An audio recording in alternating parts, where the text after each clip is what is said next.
It is fall, and it's time to brawl. Well, it's almost fall. I think we're a week or so away from it actually happening. But what's up, guys? Welcome to our third straight WCW Classic Watchalong. We've had a gap in between a couple of weeks here. I wasn't here last Sunday because I had a family affair. Then I think we did Fall Brawl 99 the week before that. Then I think the week before that it was All In or something. So we've been a little bit scattered here in late summer and early September for the watch-alongs. But we are back tonight. Looking forward to this one because I don't remember very much about it. I think I've seen the War Games match in my life before, but I don't think I've ever sat through and watched this pay-per-view straight through. First timer for me. So this is going to be fun.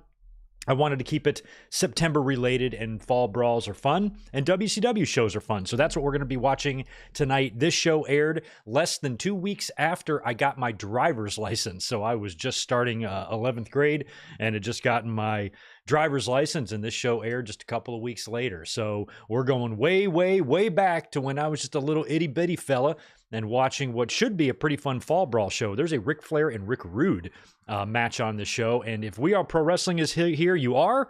I might need some help on this. When I decided to do the show, this episode, or when I decided to do this show for this watch along, I was glancing at the Wikipedia page, and there seemed to be some discrepancies with Road Warrior Animal and Road Warrior Hawk, and I'm not sure which one is on the show. Road Warrior Hawk is on the poster, but Road Warrior Animal is listed in the results. So maybe I'll get that clarified. I don't know what the hell was going on in WCW in 1993. Seemed like a mess. So this one will be fun. And I also believe Sid is on the show as well. So that'll be 2 in a row here with a Sid match. So let me say hello to everybody as we're gathering ourselves here on this lovely Sunday. I do have, since it's football season now, I do have the Sunday night game. I believe it's Bears and Texans. Forgot who it is, something like that. We'll be eyeballing that for those interested there. And we're back to our football season watch-alongs again. These are always fun. But good to see Garrett Osborne and Tatanani and Zach Palgett. We All Pro Wrestling is here as always. And Angie Law, good to see you. Go Chiefs. We got Mike Rouse. We got Zane G. Good to see K-Dog's Kennel. And Ronnie is in the house. Cool. And we got Big J here as well. Gilbert Arbalo, Brandon McNeil, Ricky Zalvadar, David Brown. And we have George Morris, as usual, chiming in with an early $5. Thanks for that, dude. Hey, Greg, how are you doing? How is Tito? I don't remember this one. Happy birthday, Dutch died, and why didn't he ever appear in Dutch from Cobra Kai? I thought you meant like Dutch Mantel. Yes, I think his name was Chad McQueen, the actor who played Dutch in the original Karate Kid, and he had a brief role in Karate Kid Part 2. He was just sitting there in the parking lot scene, had no lines. He just had his head down, didn't say nothing, but he was there. And he was the worst of all of them. He was the biggest asshole in the Cobra Kai group. I hated his character way more than I hated Johnny Lawrence. And apparently the actor was not interested in rejoining the cast in the Cobra Kai series. I think he was approached, but decided that he wasn't interested. And I think they explained on the show that he's in prison. So the actor who played Dutch and the actor who played Tommy in the original Karate Kid movie both died during the run of the Cobra Kai series. So another legendary childhood villain has passed away. Dutch was the worst of the worst. And if you're a big fan of the Karate Kid movie and you know the movie by heart the way I do, and you've seen it like 167,000 times, it is weird how they don't show much of the Daniel and Dutch fight. They fight in the tournament. Dutch hits him with a sweet-ass kick to the face early, going up 1-0, and then they show Daniel getting the next point, and then they just don't show you anymore. They don't show the victory. I've never seen Daniel's victory over Dutch, but apparently he beats him because he moves on to face Johnny in the finals. So anyway, rest in peace, Dutch. Always happy to hear from you, George. Let's see. We have Ruben Anthony is here as well. Good to see you, my friend. Appreciate the 10 from you. I'll answer this one, and then we will get cracking here. What's up, Uncle Greg? Looking forward to having a couple of beers and watching one of the worst War Games matches ever. Great. Can I suggest Bad Blood 2004 next? 20 years ago, main evented by HBK and Triple H. Yes, have we done that one yet? Maybe not. But yeah, Bad Blood 04 would be a good one since it is going to be Bad Blood month next month, although that Bad Blood I think was in June of that year if memory serves. But we can look into that. We definitely need to do something Bad Blood or Hell in the Cell related coming up here at the end of the month and early October anyway. So I'll put that one on the maybe pile. Anyway, let's finish out the pleasantries. Always happy to see Joe Brill here. Juliet, did I get you? I think I did. Alan Carter. Awesome. Cool. Right on, guys. Here's what you need to do. You guys know what to do. You've probably already done it. Go over to Peacock. Find your WCW stuff. Find Fall Brawl, and you want Season 1, Episode 1.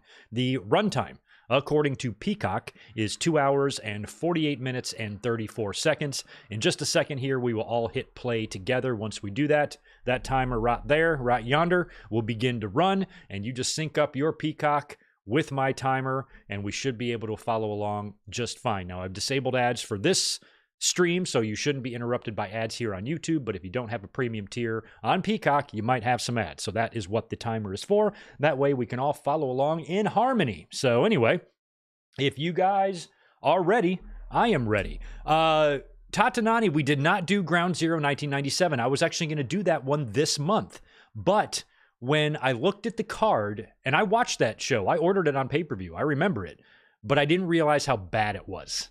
It's not good. We don't want to watch that. It's like 6 matches. They all suck. I mean, the Headbangers win the tag titles. That was exciting. Shawn and Taker kind of had an interesting match, but it was really just a precursor to get them to Hell in the Cell. And Ground Zero was WWE's first 3-hour pay-per-view, or 3-hour in your house, moving to a 3-hour format every month. So it has some history there. Bret Hart defends the title against the Patriot. Scott Putski blows his knee out like in the opening match, but overall, it's just not a good show. So I opted not to do it this month. Maybe we can hit it next year. I just don't think it's a very good show. It aired the day after my birthday that year. I remember I had friends over, the whole deal, and I don't know, the show just wasn't very good. That was when Austin had to give up the tag titles. He stunned JR. That was a great moment, but overall, I thought the show was one that I would skip this year. Just didn't seem like it would be fun to watch, to be honest. But this one I think will be fun to watch. So I think we should start this show now and hit play. Let me sync up my little fingers here and get my play button ready and get the timer ready. Right on. And I do have the football game on. If you guys are watching football, we can monitor that as well. Okay, we're going to do a countdown from 3, 3, 2, 1, play. Okay, here we go. 3, 2, 1, play. All right, I'm perfect over here. We get to watch some more splendid WCW video packages and production values here. This actually, it kind of looks pretty cool. Little flashback of being a kid again. But all is not well at this hour. WCW is invading Houston, Texas. You'll see 3 title matches. Sweet. Ricky Steamboat and his lordship. With Bill Dundee behind him. Nasties against Arn and Roma. Okay. Flair and Rude, that's a classic. Fucking legends. And this shit, Shockmaster, Sting, Davey, and Dustin against, I forgot who. Whole bunch of other guys. Sid. Oh, Brawl 93, all right. Oh yeah, it's Vader, Sting, and Harlem Heat. Back when they were called Kane and Cole, I think, right? I don't think they were Booker T and Stevie Ray quite yet. Look at Jesse. This nut. He's going to be back working these SNMEs, apparently. Texicans.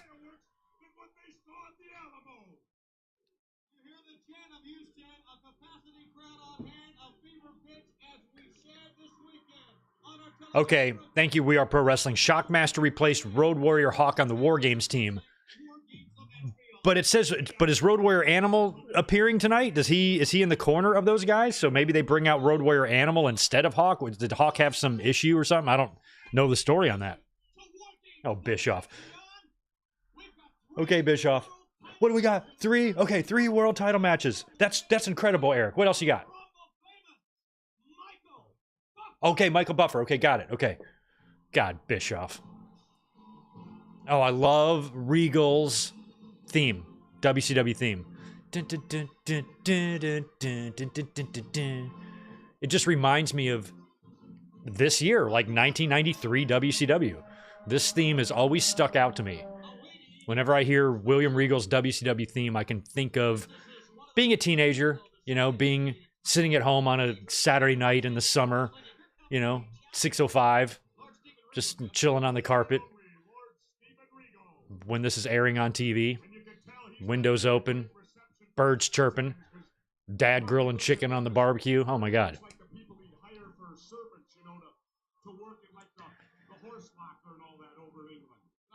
As I ventured into adulthood, because 2 years later, I'd be moving out. 18 years old, I was gone.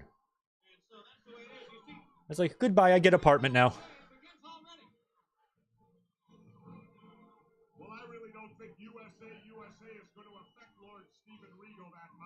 Oh, thank you for that, K-Dog's Kennel. Sid was supposed to win the WCW title from Vader at Starrcade 93 instead of Flair, but the incident with Arn Anderson nixed that. Okay, yeah, this is the year that the scissor fight happened.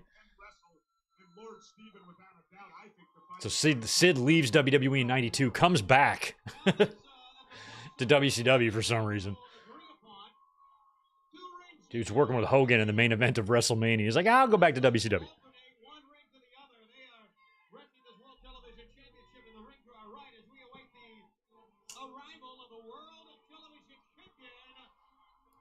I mean, this is kind of cool, though. I mean, Ricky Steamboat and Steven Regal.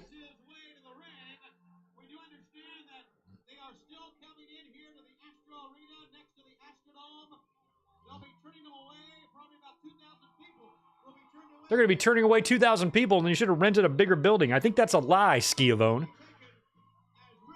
Oh, that's the old school TV title on Ricky.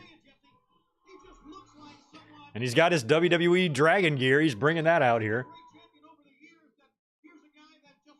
He's like, I can't put this thing out here. Take it.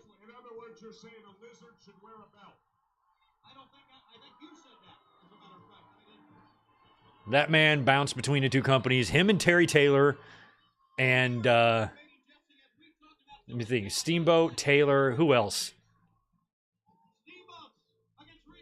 For a while there, just felt like they could not make up their mind which company they wanted to be in.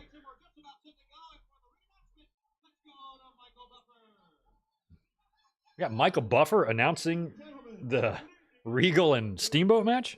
All right. Center myself. I wore Fall Brawl green for y'all. Let's get things started, Michael B.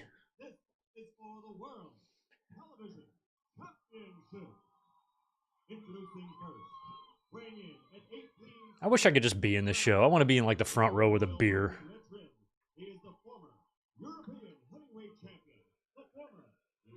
Maybe before I have a beer, I'll have like a little Crystal Pepsi first. Yeah, they are still rolling in. Pretty empty house there so far.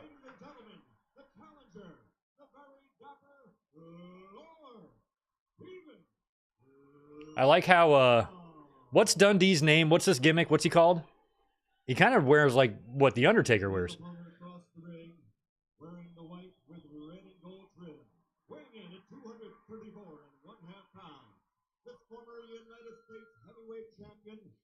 Ladies and gentlemen, presenting the world television champion, the man known as The Dragon.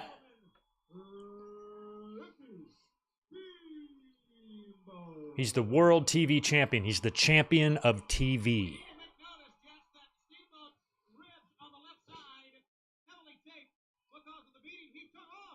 Has the television title ever changed hands on a live event? Knowing WCW, it probably has, but that makes no sense. To lose the TV title in a non-televised event.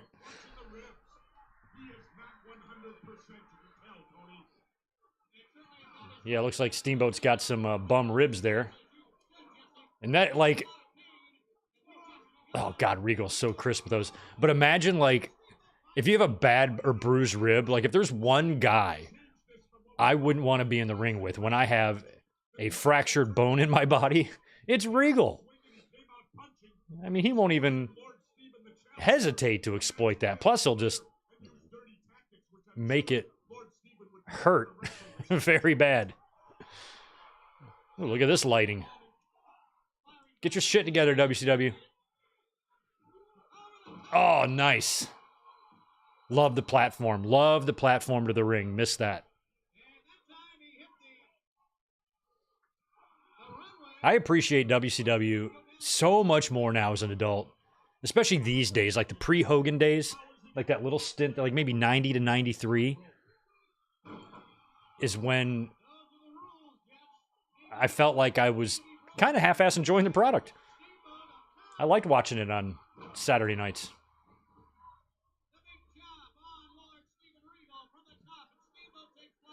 That's just something that I'll always remember, just living in the South, the house that I like basically grew up in, and sitting on the living room floor, windows open, sisters running around being crazy, you know, mom whipping something up in the kitchen, dad out cutting the grass, you know, and here I am just sitting 605, baby, just watching WCW, having a good old time. Probably enjoying a nice Dr. Pepper. No worries yet, still a kid.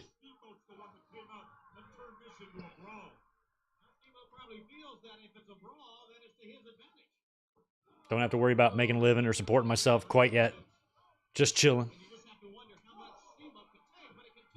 God, Regal is, we are what, guys, 3 minutes in? And he's welled up.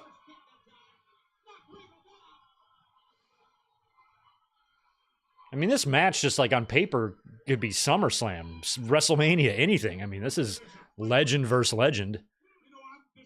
And of course, the ogre referee in the middle.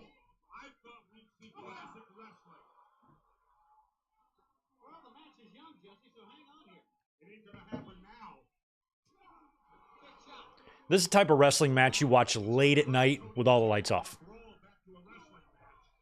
Just laying on your couch, vegging out. Watching classic wrestling. Let's fire up Steamboat and Regal. Just for funsies.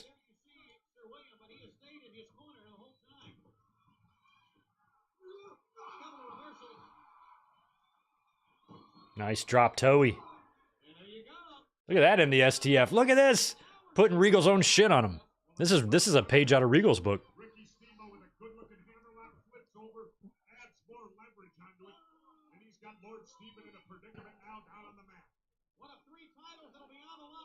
Tatanani, Saturday night's main event is set to return in December. We'll see if it's a phoned-in version or if they actually book a match for that.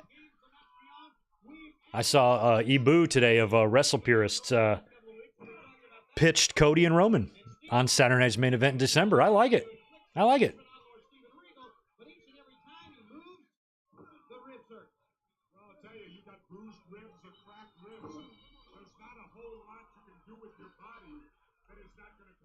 Oh, man, something funny happened right before we went live about 30 minutes ago. Have y'all ever heard me tell the story, because I've told it a couple times, of a SmackDown I went to in 2002, right before SummerSlam, where Tony Chimmel got all pissed off because he got shot in the balls with a T-shirt gun, and he, like, flipped out, and he was acting like a huge dick. And I was on the floor, like, I was basically, like, fifth row on the hard cam side, and I watched all of this happen. And I've brought it up a couple times. Well, today, like, I saw our friend Matthew, Botchamania, fucking legend, he got his hands on the like the satellite feed of the whole show and posted the video of this thing taking place, which I didn't even think video even existed of this. And I quote tweeted, I'm like, holy shit, y'all, I brought this up a few times. In my memory, I had it wrong. For some reason in my memory, I had a memory of Taz shooting Chimmel and Chimmel getting pissed at Taz, but it was just the regular T-shirt guy. He's the one who shot Chimmel. Chimmel got all pissed at him and was out screaming at Michael Cole and Taz after that. So I think my memory just conflated it a little bit, but I remember it was in Fayetteville. And even later on in the main event, they had to reshoot a spot with Brock and Rock when they botched an over-the-top rope clothesline bit. So that was wild that video came up, because I'm like, I've talked about that before. I've probably brought that up 2 or 3 times over the last 14 years. So anyway, it's on my Twitter account. It's on my Twitter page if you want to check it out. Ooh, look at the way he's got those shoulders pinned. Steamboat.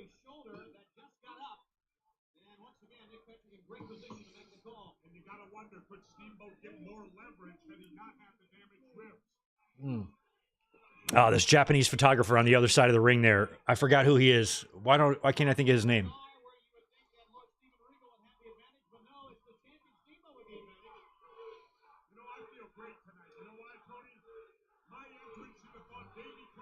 Ooh, running Saturday night's main event, same night as World's End. Possibly. Did we have a date though on Saturday night's main event? I guess it could be any time in the month. I thought it might be more early month, but is World's End gonna be wow. See? Steamboat hits the high cross, still sells the ribs. Great. Do we have a date on World's End? Do we know that yet? Is that going to be like December 30th like it was last year or what? But yeah, if they run it opposite, holy shit. I don't want them to because I don't want to... I'd like to watch both shows. So I'd rather WWE not do that because that would piss me off. I don't know which one I'm supposed to watch. I'd probably have to run a poll on my channel. Which one am I doing a watch along for, y'all? World's End? Are we doing both? Actually, we would do them both. What business was it of Steamboat's? What Orndorff's doing in the match? It was none, but none. That's right. So what Steamboat did, he brought upon himself. I would agree with that. He interfered in the match. So what, you know, if you're going to dance to the music, sometimes you got to pay the fiddler. God, look at that strength on Regal. That is insane. And Steamboat did not let go. Jeez. That's unreal strength. What you got there is a short arm scissors being applied by Ricky the Dragon Steamboat, where he actually applies the scissors on the Okay, December 28th is on Saturday, December 28th. Holy shit. It's actually almost a submission hold. Oh, okay. That's interesting. WWE is running a house show December 28th in Orlando. World's End is in Orlando? Holy shit. The same night and city as World End. They could turn the house show into Saturday's main event and go head-to-head in the same city. So they're going to run a house show on December 28th, and they're going to try to outdraw World's End in attendance, just so the Anger Boys can brag. Look, more reminders. The WWE's #1 and AEW's #2. I'm like, yeah, we know. That's been established. Why do we keep dunking on that? We know that. We know which one's 1 and which one's 2. We know that. So why do you brag about WWE's attendance numbers compared to AEW? What are you doing to achieve those numbers? What did you do to accomplish any of that? So why the fuck are you bragging? But that's interesting stuff. And if they did run head-to-head, we'd watch them both. Saturday's main event here. World's End there. No, wait. World's End here. SNME there. Y'all here. All right, it's Bears and Texans. I need the Bears to lose. They probably will because they're the Bears.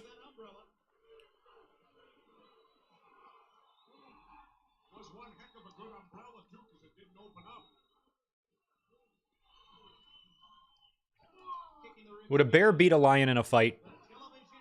What do you think? Like a grizzly versus a lion? Versus a lion king or a lion, what's it called? The male lion? There you take a look at Steamboat. Steamboat trying to get back to his feet. He may be able to elevate the challenger here. He may crunch his ribs trying to elevate him.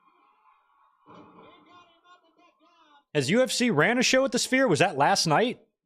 But yeah, I think the Sphere is a possibility for WrestleMania. If WWE does not utilize that fucking Sphere on WrestleMania week, I'm going to not be happy. They got to do something there, man. They got to do something there.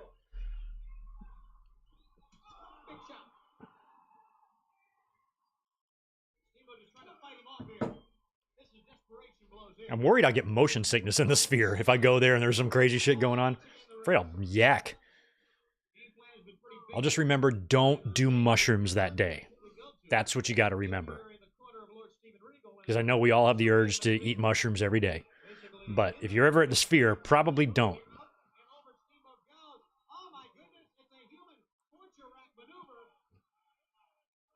You know, both versions of the hold-up backbreaker I've never been a fan of.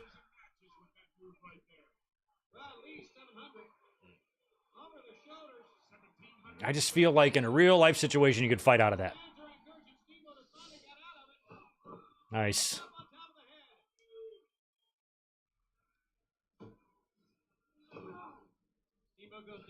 I used to think that WCW couldn't afford the same color ropes, so they just had to use the ropes they had. That's why they're all different color. The things a teenage mind will convince themselves of, I'll tell you. Oh, here comes a fucking surfboard. Now he's going to sit back with it. Watch this.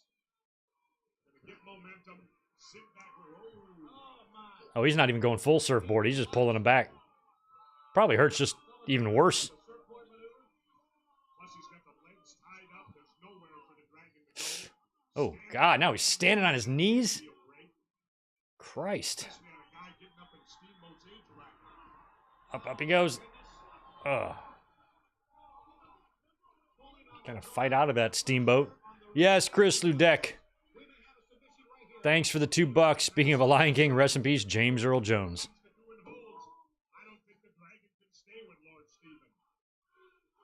Yeah, I saw a couple clips of what I thought was the UFC show in the Sphere, but then I kind of questioned it, and I'm like, oh, maybe that's for something else. I didn't know. I've really grown to dislike the UFC and its culture and the energy at the shows and stuff. Like, I'm just never going to be into it. I have no interest in watching people beat the shit out of each other at all. Just being in the crowd with a bunch of those fucking wannabe alpha males who are all in the fucking closet. I don't want to be around that.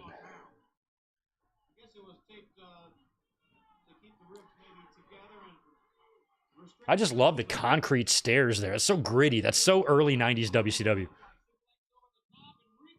They would become so polished when Hogan, came in, and I liked this vibe of WCW much better. There was a charm to their lower level production qualities, I thought, Especially the big stage with like the sparkly curtains, and the WCW logo, and they'd come down and walk the ramp to the ring. I liked it. It was a unique look. It was different than WWE. The attendance for the show, by the way, is only 6,000. For comparison, last weekend's All Out was almost 9,000, almost 3,000 more.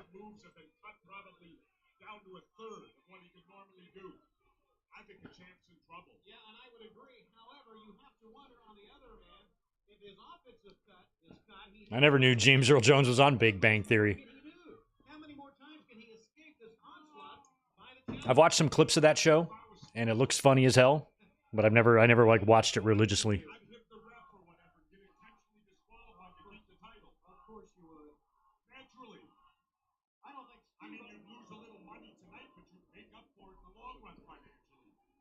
Well, both these guys are spent. These guys are getting some time.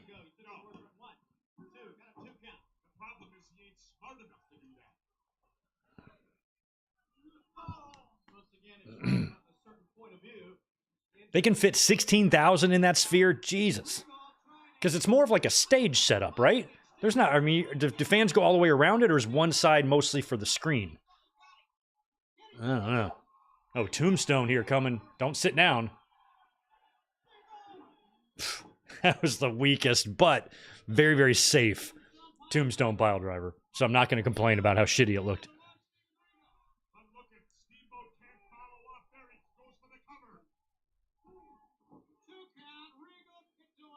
Those days of having the announcers right up against the ring. See Shivani and Jesse over there in the right corner? That's just crazy.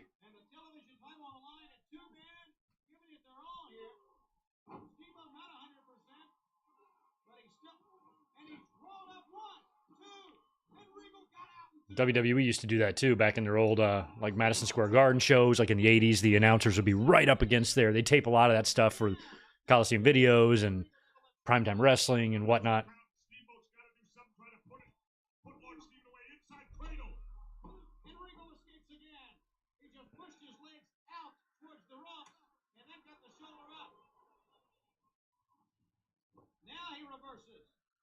Nice.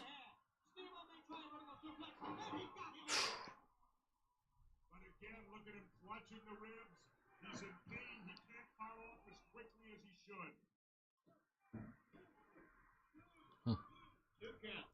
Thanks, Chris. I mean, yeah, some of those guys want to be tough guys are in the closet, but going to them live is fun. And even though I'm trained, I don't consider myself tough. You're tough. You can whip my ass, Chris. I'm sure.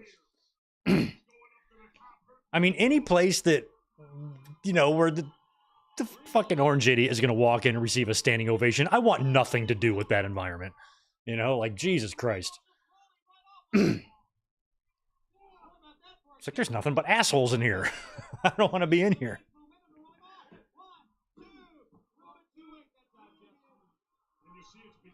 And I don't like Joe Rogan. He's a dumbass.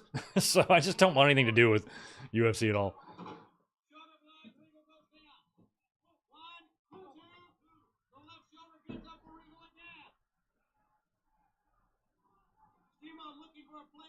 There you go. Oh, he's going to skin the cat. It's probably easier to skin the cat on those, on those cables. Look how quickly he did that. Oh! Sir William! Bill Dundee! Ooh! Wasn't pretty, but after Sir William bashed Steamboat with a cane, Regal hit a German and pinned him for the win. And new television champion. And I get to hear that music twice. That Sir William's quick, isn't he?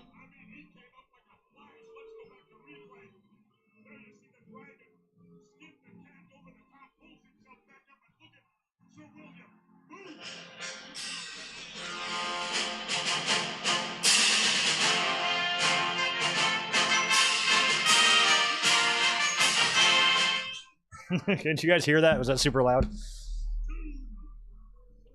Love him.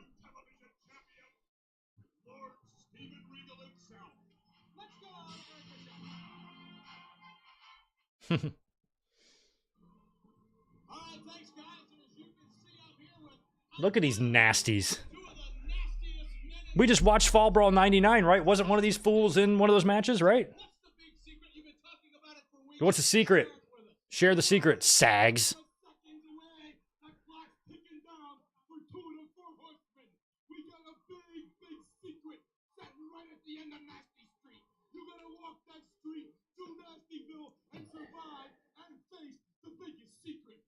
You two guys are the ugliest men I've ever seen in my life.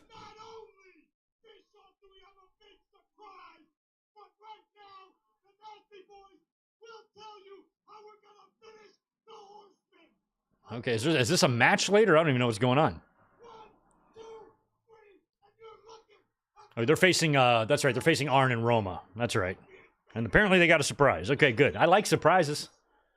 And they were in WWE and early, so they had just gotten there. Because I think Nasties were there until super early 93. Yeah, and then they were gone. So they probably just been gone from WWE about 8 months by this point. Crazy. Oh my God, I thought that was Jericho.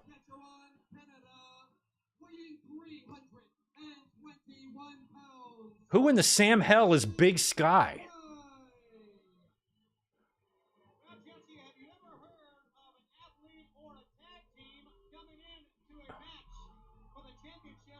I don't have any memories of Big Sky. He kind of looks like Kevin Nash and Jericho a little bit with his the way his upper body looks. Big Sky, okay. I don't remember him. I don't remember Big Sky. I don't know if he had much of a run.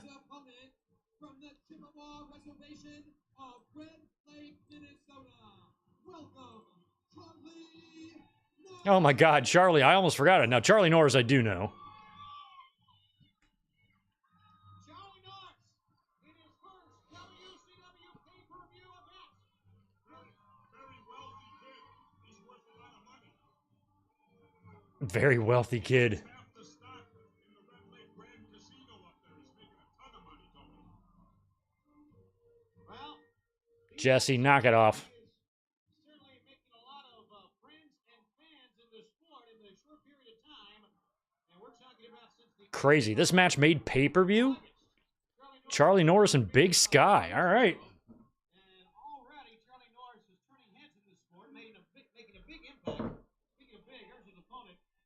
It's kind of got like a Kevin Nash, Chris Jericho, Barry Windham thing going on. I mean, he's a big guy. I mean, Charlie Norris I only remember from WCW. Big Sky I don't remember from anything.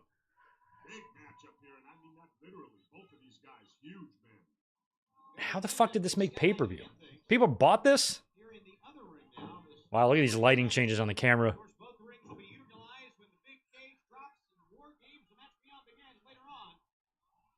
On the camera cuts.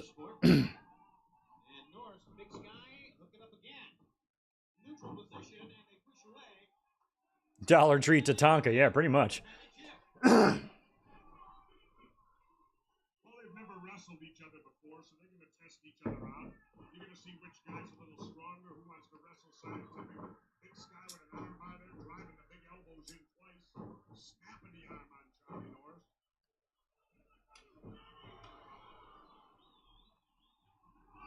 He's also kind of wearing like gear like DDP might wear a little bit with the waistband around it. Yeah, I don't recall seeing Big Sky on TV. I remember Charlie Norris, but not Big Sky. Neither guy did jack outside of this, I don't think. We want Flair chant. Back up to the arm, Big Sky keeps him up against the ropes. Tries to shrug him off, but now Norris holds on to it. Now Norris is coming in with a pretty solid game plan here. That's to hang on to this big guy. When you would Yes, for those just tuning in, we are currently watching Charlie Norris versus Big Sky on a match on pay-per-view, which means you have to pay to view it. People paid to view Charlie Norris versus Big Sky. We didn't, but they did.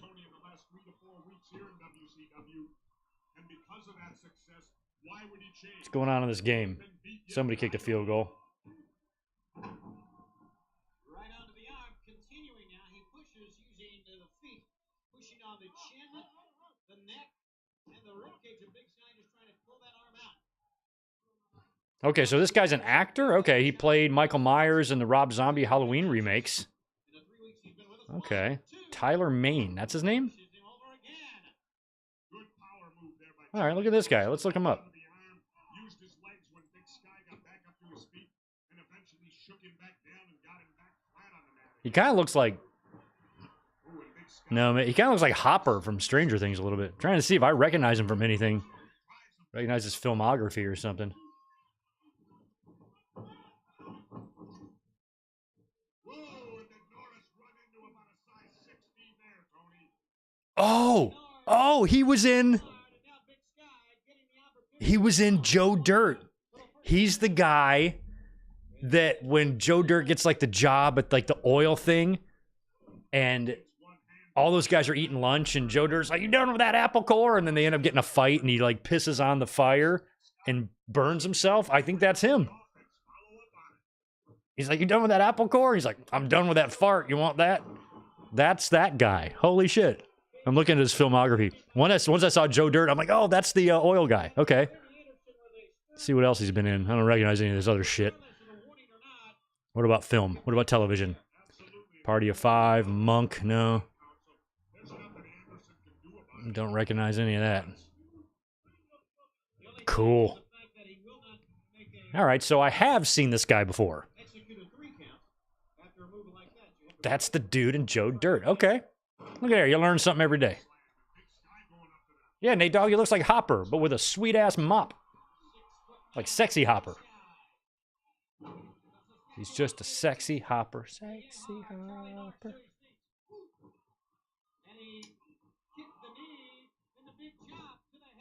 One of my friends used to house sit for Dennis Hopper when he was alive. And he called him D-Hop. Thought it was so cool. D-Hop. I'm at D-Hop's house tonight. I'm like, that's nice. Look at this guy. He's doing his fucking dances. Do it. Come on, Charlie. Who the hell wins this? I don't even want to know. I just want to be surprised. I don't know who wins. I don't care who wins. I'm guessing Charlie Norris wins. And he might right there. Yes. Charlie Norris picks up the win. I'm so glad that this did not go on too long.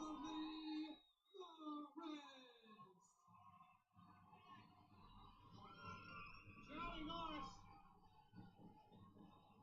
gets the win over Big Sky. He's a happy man. His first time on a big WCW pay-per-view. Ben, I didn't hear the boring chants. Y'all pick up on that? That's funny. Doggone funny. You heard him too. I guess I didn't notice. Well, that was pretty fucking boring. I'm glad that they didn't torture us for too long there.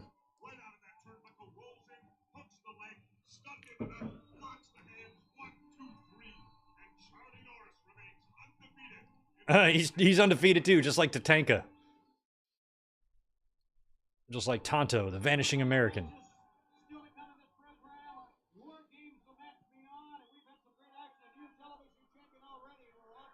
Why was that on pay-per-view? They got to fill the card. They got 2 hours, 45 minutes to fill. They're like, Big Sky, get your ass out there. You're going to lose to Walmart Tatanka.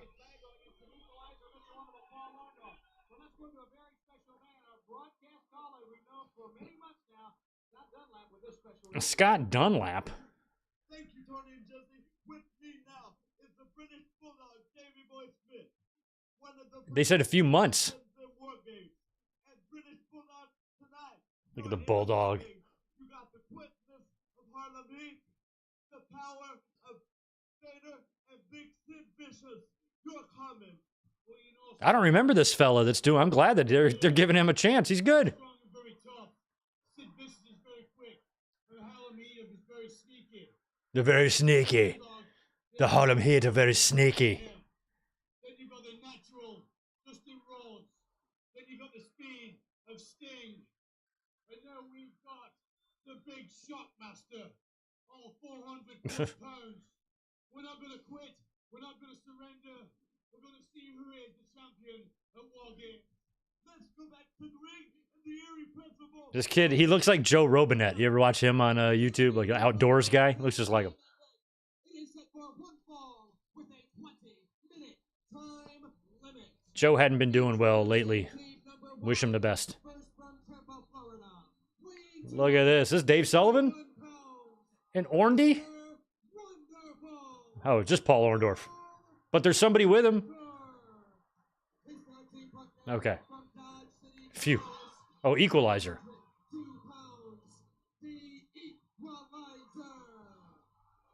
All right.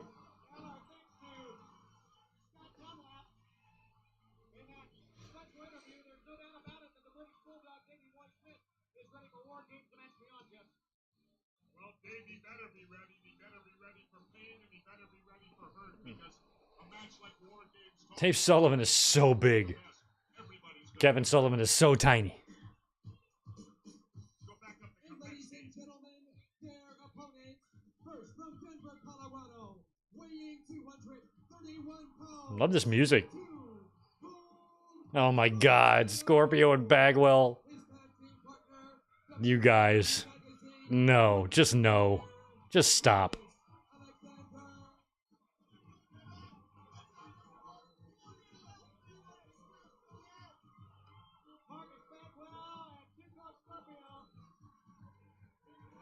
I don't know what the hell this music is, but it sounds like it's not a network edit. Like this is what they actually played.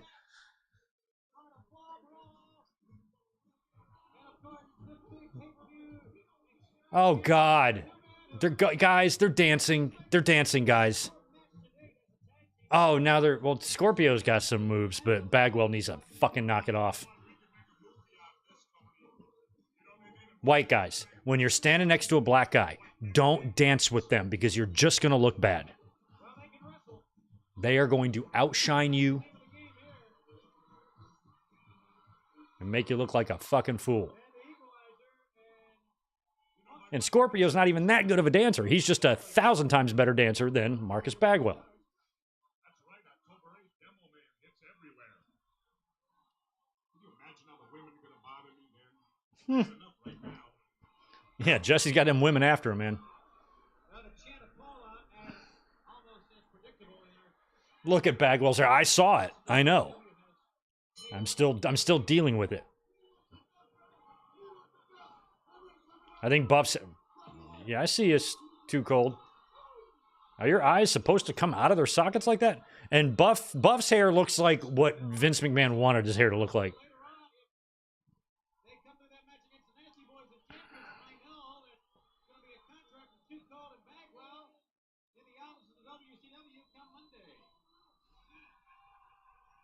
Well, right now, Bagwell and Scorpio better worry about Mr. Wonderful and the Equalizer before they start worrying about a championship.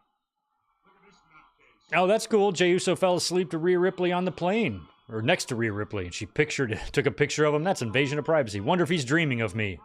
Yeah, I mean, every time I've fallen asleep on a plane, I dream of Rhea. So I would assume the same would be true for Jey. It's just natural. This looks like a fun card. I didn't see, I guess when I was, because I don't like look hard. I don't want to like spoil myself too much. So whenever I'm like trying to decide a show, I will look at the Wikipedia page, but I'll briefly just glance at the card. And if I see a good amount of matches and some fun matchups in there, I'm like, okay, cool, sold. And then I'll just get off the page.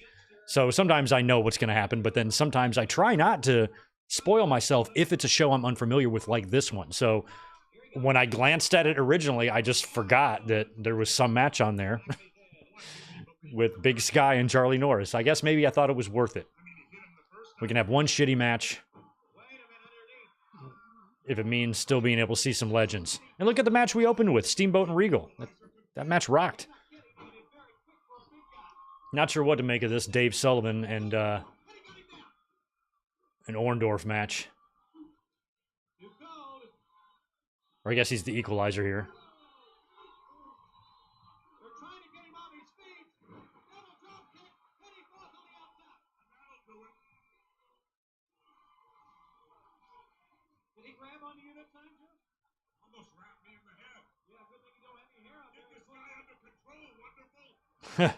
I just love Jesse like doing commentary for a Paul Orndorff match, Ricky Steamboat match, just like the 80s.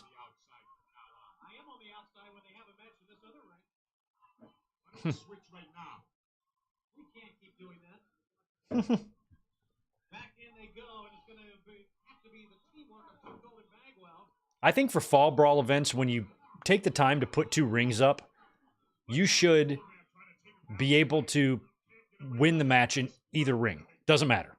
You want to throw your dude over the top rope into the other ring, pin him there? No problem. I think that would add an extra fun dimension to it. It's like if you choose to use the other ring, you can. We're not going to cock block you. Orndorff with that elbow. You can already tell. See, look at him. You can already tell on Orndorff, that right arm is already atrophied. It's already like way skinnier.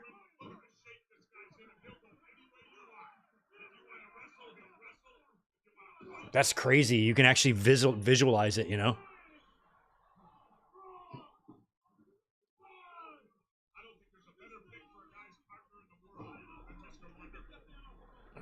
Rodrigo, Jesse called Hogan matches in WWE, tons of them, but he skedaddled when Hogan signed with WCW. He was gone. Hogan came in, Jesse got out. We Are Pro Wrestling, what's the story on that? Do I have that right? Jesse pretty much left at the same time Hogan came in, right? Because Jesse found out, I think, that Hogan was one that ratted him out about the union stuff. Around that same time, which is all going on during Vince's trial in the summer of '94.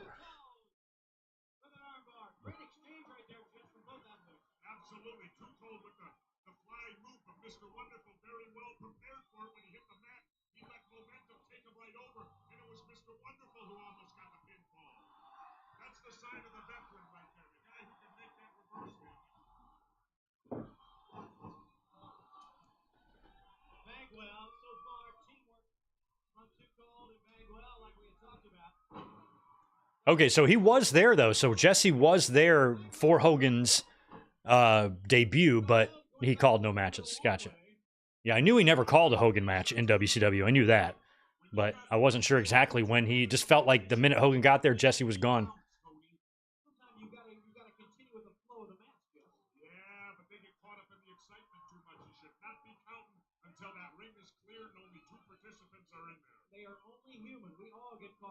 They're only human. Nice float over on that suplex by the Buffster, a young Buff Bagwell. He wasn't a piece of shit yet. He's a young, eager, young lion. He hasn't turned into the absolute piece of dog shit that he would turn into.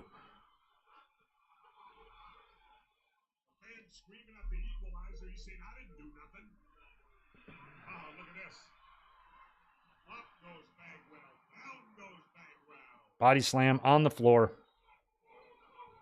That's rough. Wishing for his mom right now, Tony. Yeah, and obviously there are mats, as you can tell, on the outside. Yeah, but underneath those mats is cement. Yeah, it's not going to give like the ring has. No, there's definitely no give.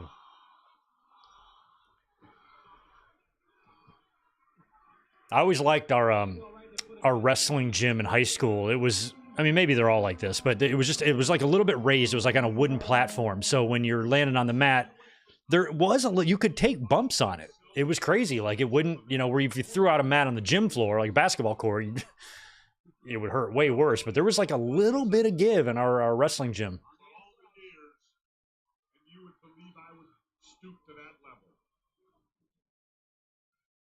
level. You could hear the wood underneath you. It was fucking old ass buildings. Well, Bagwell was close enough that Mr. Wonderful able to keep his feet, do some damage, and then tag in the equalizer. And look at the equalizer. He's agitated. Look at fucking Nick Patrick. He's Into the ring, and look at the double team action going now. And Too Cold's actually hurting his partner by trying to come to the rescue. yeah, too cold. The emotion of the match we talked about. 1, 2. Bagwell did Skinamax? What's the name of the movie? I want to immediately look that up and do a review on it. Or maybe, better yet, a watch-along. All y'all got Skinamax, right?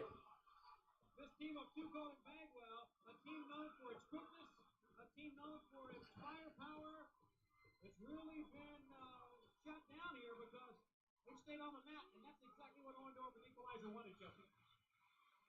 Well, the crowd trying to get into it, trying to rally Marcus Alexander Bagwell. He comes back with 2 elbows. And Oh. Trying to get. He did it. He rolled it back. One only. Boy, he ran through him. I don't even know Dave Sullivan's real name. It's Dave Sullivan's real name. Again. 1, 2. Scorpio just dragged him in. Oh. It's William Adolph Danahauer Jr. All right. Adolph, for real? You don't know. Yes, I do. His name is William Adolph Danhausen Jr. That's hysterical. That's the funniest thing I've ever heard. He hasn't been repackaged here as Dave Sullivan yet. Because him and Kevin Sullivan are not brothers. But he would kind of be like the, I don't know, like the special needs Hogan fan or something, or whatever they were trying to do with him.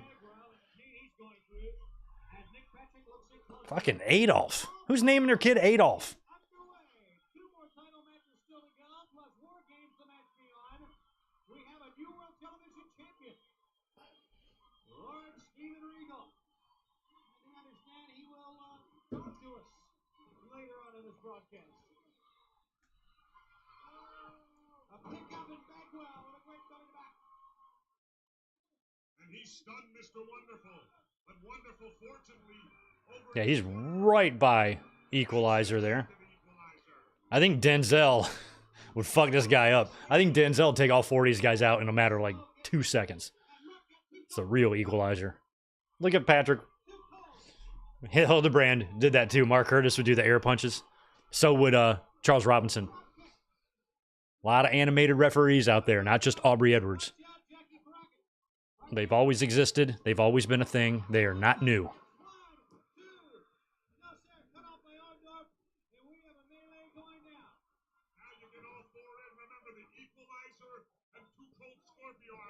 I realize how big Equalizer is. He's taller than Hogan, isn't he?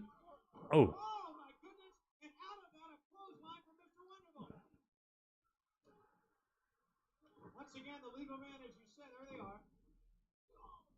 You know, Orndorff has that arm thing. I kind of have something similar, not because of any neck issues or medical stuff, but because I used to be a bowler, like a kind of an amateur, nearly semi-pro bowler. I was very good, bowled for years and years and years and years, and I built up a really, really strong right arm, and my left arm is not as strong and not as big. It's slightly smaller, and it's crazy. It's visible. And it's all from all those years of like bowling and stuff, and I just built up one arm a little more. So of course, naturally, all my friends who know about this make the masturbation jokes. Boy, you must be really good with that hand. Oh, look at that 450. Nice. That was good. Good for you. I mean, 450s weren't being thrown around in 1993. You got to understand, to see that move in 93 is a mind-blowing thing. That wasn't an everyday thing. Now you see it 6 times every Monday. And the post-match beatdown here on Scorpio.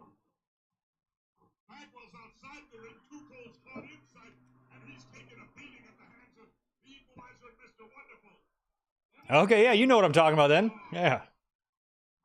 I'll tell you what. But I've been like retired for like 15 years and like it's not evened out. I still have, you know, and I exercise and I do stuff, but I can't get this side to catch up with the other side. It's so funny. I guess I could do some one-arm left-handed push-ups for about 15 years, and that might do it. 1.5 with the tuck position. Lance hard on the Equalizer, hooks the leg, 1, 2, 3, wins the match, but takes a beating when it's all over, Tony. Let's go to Eric Bischoff with the new World Television Champion. It's even like that if I'm like curling weights or something. Like I can fucking right arms, no problem, man. All right, thanks, guys. And as you can see, I can probably lift about 20 more pounds in my right than I can in my left. World Television Champion, Lord Steven Regal and Sir William. Mr. Regal, you won that match under the... I love how Eric Bischoff's got to do this. You would have to agree with that. Mr. Bischoff, you know the rules. You don't talk unless he wants to talk to you. But tomorrow morning, we'll be boarding an airplane. An aeroplane. To London to be highly commended by the Queen. Not bad there, Bill Dundee. I mean, this guy's from the South. Such a title, I'm sure it will be. Trying to play an Englishman. Now, as I return to this land of decadence and debauchery, Decadence and debauchery. won this title. This land of decadence and debauchery. That's exactly what the USA is, and we're proud of it. Wait a minute, let's talk about honor and pride. You call winning a match by your valet with a cage, you call that honorable? He called Bill Dundee a valet. Mr. Bischoff, to you, Mike Rouse, you're about to find out what happened to Ice Train. I not only am a lord, but I am also a gentleman. If you can't trust me, If you can't trust me, who can you trust? Nobody, really. absolutely no one. Let's get down to the ring. Ladies and gentlemen, the following contest is set for one fall with a 20-minute time. Ask and you shall receive there, Mike Rouse. Here comes Tex Slassinger. Accompanied by Tex Slassinger, This is Henry O and Phineas I. Shanghai here. Unfortunately, this is not a tag. This is one-on-one And our thanks to Eric Bischoff. with Naked Midian. Eric getting a little feisty there with the World Television Champion. Yeah, but you notice how the television... No Shanghai Pierce, Mark Canterbury, Henry Godwin reminds me of. He reminds me of a big, jacked Danny McBride. Kenny Powers? People who can identify with Tex Slassinger and Shanghai Pierce. Plenty of go-golfers in the crowd tonight. Speaking of Kenny Powers, is it Angie earlier you were saying go Chiefs? Have y'all seen have you seen that what's his name? Fucking quarterback. Little fucking quarterback. Mahomes. Pat Mahomes. Sounds just like Kenny Powers. I was blown away by that video that I saw. Look it up. Just look up Mahomes Kenny Powers. You'll shit your pants. It's hilarious. Everywhere. Arms, legs, chest. Look at the traps he has on him, Jess. This guy's put together. I mean, when you talk about a train, this guy's a locomotive. Look at him. Oh, is he going Ice Train saying choo choo when he comes to the ring? Don't do that, man. Choo choo. I don't know about that. He's got Tex in the corner. They got the big pole open, the cowbell. Ice Train is huge. And the one thing about Ice Train is he doesn't have a whole lot of experience. It's like, Jesus, Ice Train, what do you bench? Like 5, 6, 700? Yes. All of the above. He ain't gonna have the home field advantage. This is Texas. Hmm. Tex Slassinger in Texas. I'm going to go get another cold beverage. Texas and Shanghai are going to be. Hey, these two rated right up with Ann Richards as the most popular and admired people in the whole state of Texas. All right. I am all out of my 805s. This is my last one. I now have a skinny All right, here we go. Stella Artois. Shanghai Pearson, Ice Train. Shanghai. Oh, I thought it was Slassinger and Ice Train. I'm sorry. It's Shanghai Talk to Texas Shanghai. and Ice Train. Right on. Ice Train. Ice Train looks bigger, but Shanghai's a powerful man as well. Yes, we did lose Ice Train. We talked about that a couple watch-alongs ago. Match up with Ice Train. This guy is put together. Here we're gonna test his strength. I think Jesse is purposely calling him Ice Tray. Whoa, and throws him back up. I don't think Shanghai Pierce has ever been tossed like that. And Canterbury's a big dude. Like, I always thought just Canterbury was such a big boy. I mean, look at this. I mean, Canterbury or fucking Shanghai is the more seasoned worker. I think he's the better worker. But, Get in the way of a good story. and they're both, I mean, Ice Train might outweigh him by a couple pounds, but man, they're both just big. This is meat. This is meat versus meat. The big guy with a side headlock. Whoa, he ran right through it. I'll tell you, that's like running into a brick wall. I'm kidding. Look at that guy. It's pretty tough to look at the train and pick out a weakness. Well, if you're a champion and world champion, Yeah, Angie, look up the Mahomes Danny McBride video. Oh my God, you take a look at these contenders list. it is uncanny. Ice Train down there, I would be very reluctant to sign a match against him because here's a guy who has tons of ability. Obviously, he is very inexperienced in the I have never been to Houston. just because of the I'd like to go to Houston. to get yourself a When I was a kid, win in a title match. very close to moving to Dallas. Dad had an interview down there. We were all set to move, and something happened. We were going to live in the Dallas-Fort Worth area. I thought as a kid I was going to leave Michigan and go to Dallas. Turned out to be North Carolina instead. He had his head. And I'm happy it ended up that way. Mistake. The lariat from behind and the elbow. Oof. And now he's off his feet. Slassinger on the outside there kind of looks like a little bit of like a Undertaker, like a biker. Like if 1990 Undertaker had the biker gimmick. He's kind of got the hair like that. Big elbow again.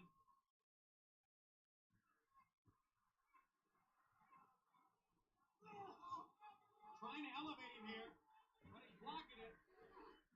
Jeez. Oh boy, you can hear that one hit. Big, powerful suplex. Almost broke the ring. I didn't catch the weight on either of these guys, but I'd guess like 310 and 325 or something, right? God damn. And Ice Train on a roll now has Shanghai rocking and reeling. Ooh, but look at Tex outside there. He's up on the apron. Not much in Houston. Houston's a huge city. What is it, like the third biggest, fourth biggest? It's huge. Wow, he ran through the bell. What a power slam. Ooh, that was scary. And he beat him. Ice Train with the win. Big win. I'm all right with that. Near, could have been a bad injury on that power slam, but he rotated all the way. And knocks them both out. And celebrates. Way to go, Ice Train. Rest in peace.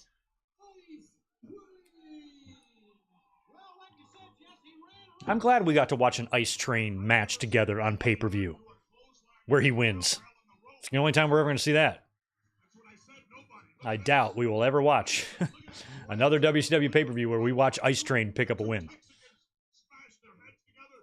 He picks up Oof, man, he's so lucky he got over on that power slam. 1, 2, 3, and Ice Train remains unbeaten in WCW.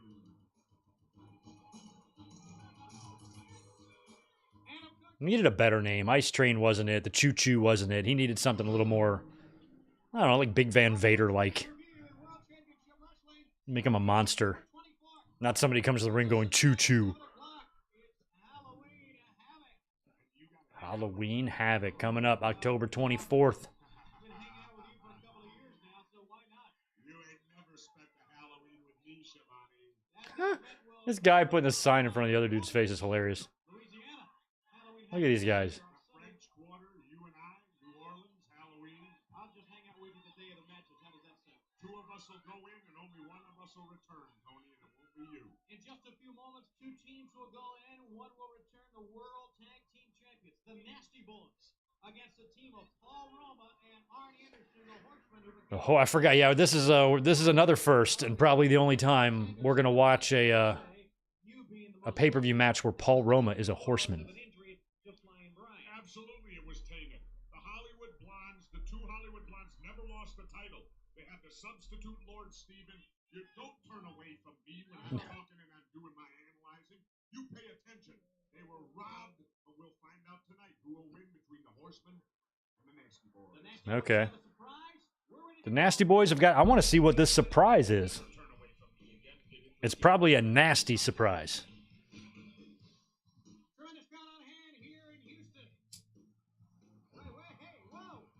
Oh, that's Missy Hyatt. That's Missy Hyatt. That's Missy Hyatt. Yeah. That's their surprise, Missy Hyatt? Okay. Oh, yeah, she's got the nasty coat on. All right. Well, I guess I was kind of right. It was a nasty surprise. That girl's been around the block.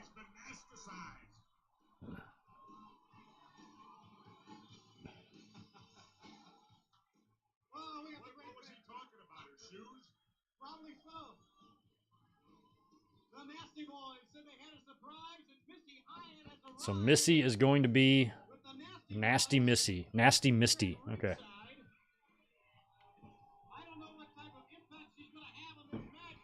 I have never met a non-trashy Misty in my whole life.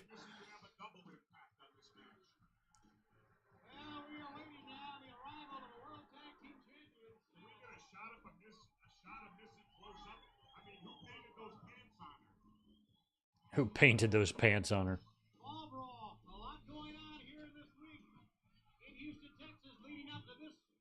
People say JR hooked up with Missy Hyatt, and I absolutely believe it. And here comes World Tag Team Champions Paul Roma and Orndorff. I'm sorry, Paul Roma and Arn Anderson, excuse me. Pretty Wonderful, I think, would come later.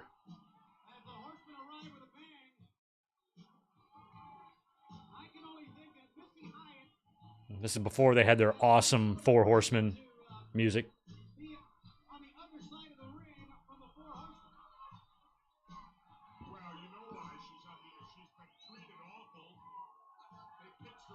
While we finish these entrances, I'll be right back.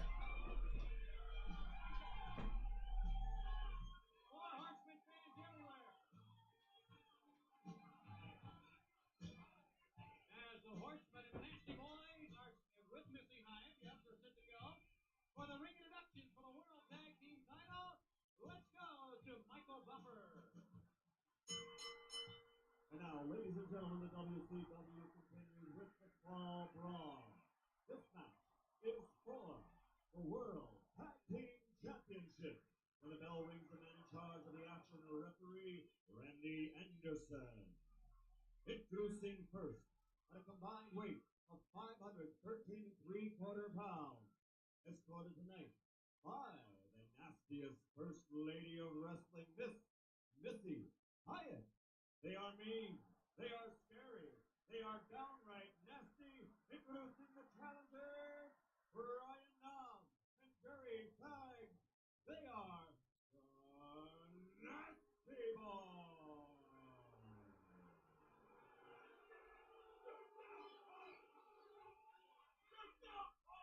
And their opponents at a combined weight of 481 1/2 pounds. From Apple Valley, Minnesota, first, he is the former 3-time television champion, a 5-time world heavyweight tag champion, All right. a member of the Four Horsemen, and the legendary Anderson family. All right, I'm back. Sorry about that. Michael Buffer, I love that he's doing the announcements for all the championship matches here. New York City, wearing black, he is becoming one of the most popular stars in pro wrestling, also a member of the Four Horsemen. He is Paul Roma. Paul Roma. Help me out on the timeline with Roma. How long was he a horseman for? I know it wasn't long.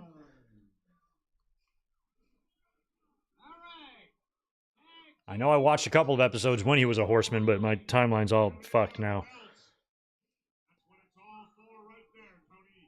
Randy Anderson, the referee, holding him up, a little jawing going on between the Nasty Boys and the Horsemen. You're not going to intimidate the Horsemen. I mean, Roma was always in amazing shape, but he's a good athlete. But something about him was just unlikable, you know?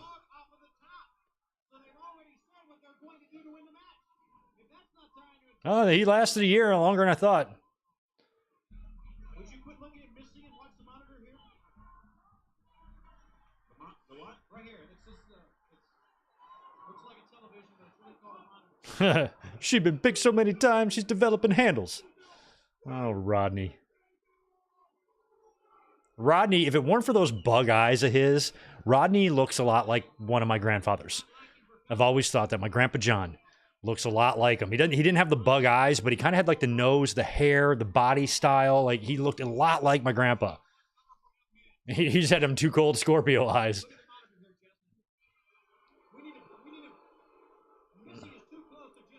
You have give me the ring, my precious eyes. How's the line go in Ted?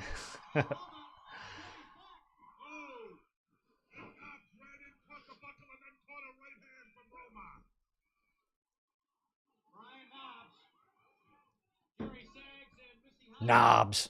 Sags. Well, I mean, Jimmy Hart is going to be there soon, guys. You could have just waited for Jimmy. I'd rather see Jimmy than Missy.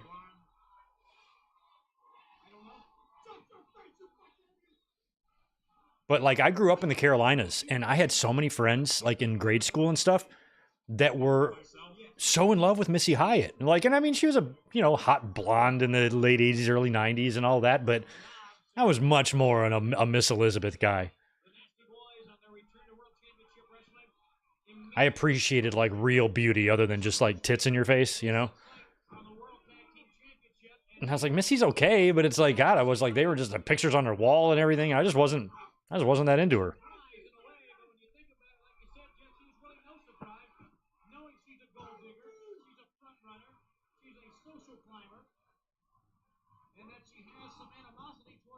Can you imagine just one night with Missy Hyatt?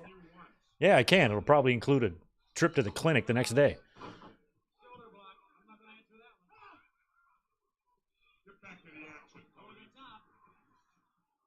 Nice. Fuck. These nasty boys. God. I'm really pissed off. I wasn't paying attention. When the Nasty Boys made their entrance, they didn't really have their WWE remade theme yet, right? Because eventually their theme would sound exactly like their WWE theme, and I think that's because Jimmy Hart came in and redid the theme or something, I guess. But I didn't listen to the music when there's a dollar bill. All right, Missy Hyatt is leaving nothing to the imagination. Which is nice of her. Jesse seems to like it.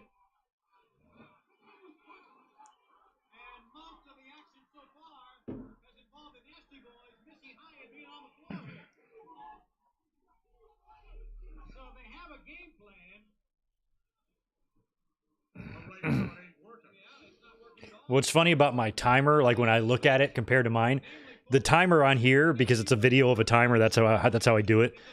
About every hour, it falls like a second and a half short. Or off. So I got like a 1 second discrepancy in my,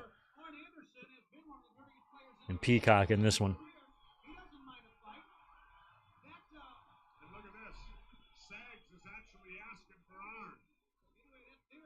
God, Sags, you are just exquisitely hideous. Like, I want to know if Sags has a wife. And what kind of bet she lost. I don't know. You know, Sags asked for him. He may not want him. Anderson is a cool customer. He's got nothing else about him that's like, even his name sucks. Sags. God. Imagine being ugly as fuck and your name is also Sags. Actually, if I was in the ring, I'd drag Missy in. I know you would. Anderson wheels Sags around. Left hand on Anderson. Sending Sags in again. He's like, I'm not going to get this tooth fixed. I'm just going to leave it missing. And I'm going to make sure that my mullet can be visible from space.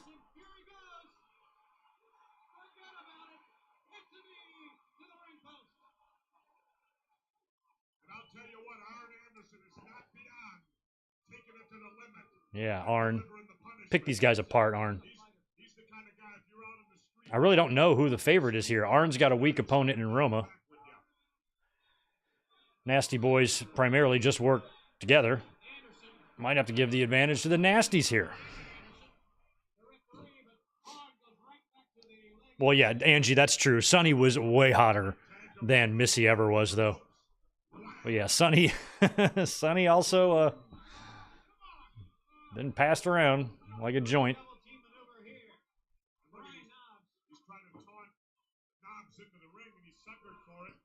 Sags is married to the sister of Dusty's wife. Did I just insult Dusty Rhodes' family indirectly? My bad. Doesn't mean she didn't lose a bet, though.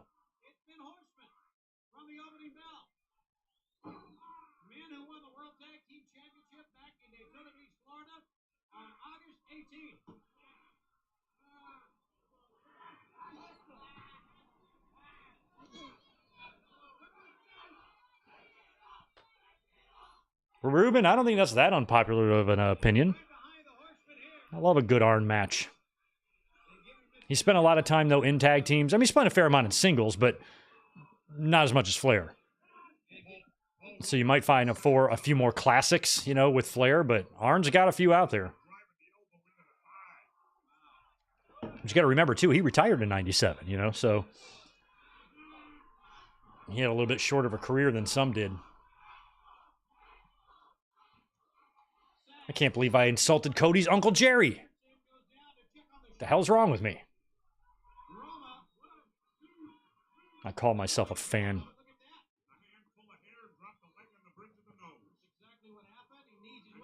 Tatanani, watch along tomorrow. I'm still debating it. I'm not sure. I have a couple of dentist appointments this week, and the one I have tomorrow is at 1 o'clock, and the watch-alongs for me start at 5 o'clock. I don't know what to expect yet. I'm not sure if I'm going to be in pain or not. I got to get a root canal redone, like a 20-year-old root canal. I got to get redone, and they're doing it on Wednesday, but they got to prep everything tomorrow. So I know I'm going to be sore, not, you know, out of my mind sore, but I'm probably not going to feel great. And I'm not sure if they're going to numb me. They might numb me tomorrow with that Novocaine. So if they're numbing me at like 1:30 in the afternoon and I got to go live at 5, I'll be like Kramer. I'll be like Kramer when he in that episode. So I'm not sure yet. I'm gonna kind of wait until I see how I feel. So the Raw watch along or review tomorrow, that decision won't be made until about an hour or two before Raw goes live. So you're just gonna have to stay tuned. And here's another one: my root canal, or my root canal. It's not a real root canal. It's a repair. That's done at 9 a.m. on Wednesday, which I'm going to be off on Wednesday. So I'll be here to watch Dynamite if I feel okay. I just don't know. It's like I don't know. So I've had a few appointments here. I'm just trying to get some work done. So I'm just not sure. I'm not sure what to expect tomorrow. So stay tuned. I'll let y'all know. I'll post one way or the other on YouTube in the community tab what my plans are. I just won't know that until probably late in the afternoon before Raw airs. Keep in mind, I'm on the West Coast, so.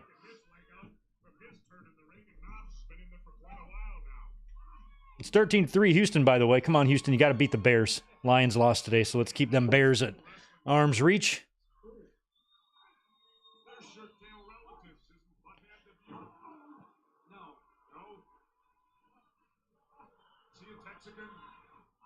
I don't know.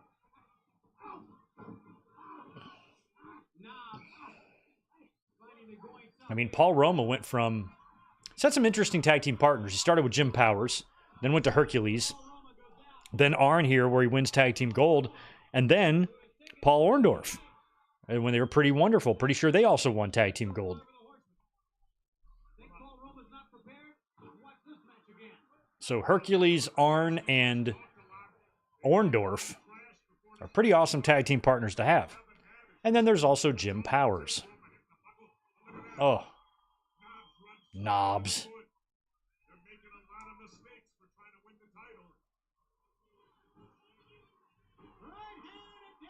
Down goes Sags.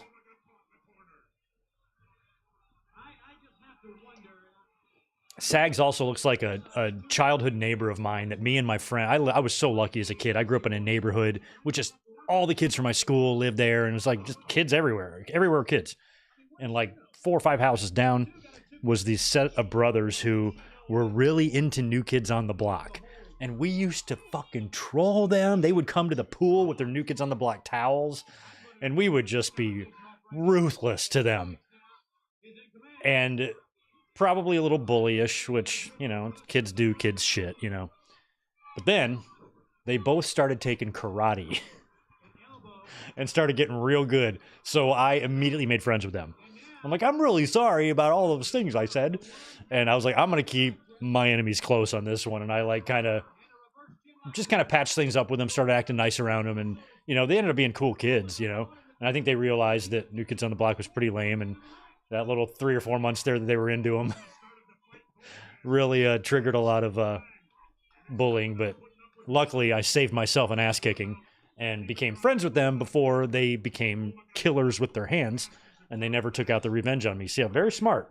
I could see the writing on the wall. Greg, go fix that before they show up at your house and whoop your ass in front of your parents. Very smart. That's what you do in wrestling when you're smart. You point to your brain. That way the fans know what you're talking about. Smart.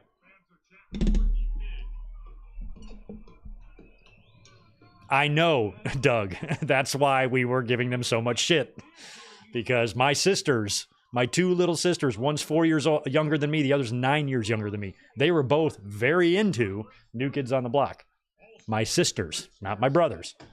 So, naturally, I don't have to paint you a picture, but just think about what kids around that time would say to other kids that were doing something feminine. I'm not proud of it, but I was also a kid. Oh, God. Oh, man, that was... Roma tried to electric chair Sags. No dice.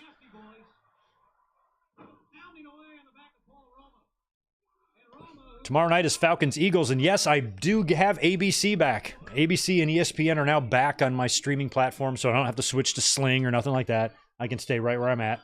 So, we can watch the game if I am up here tomorrow watching Raw. It sucks being off on Monday and Wednesday and not being totally sure if I can do anything for Raw or Dynamite. I really hate that feeling, and I'm sorry about that.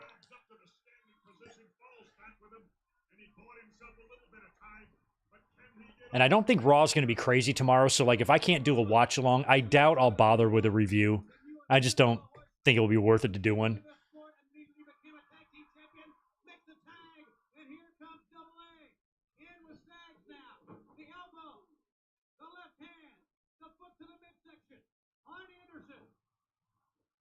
Nice night. Oh, sleeper.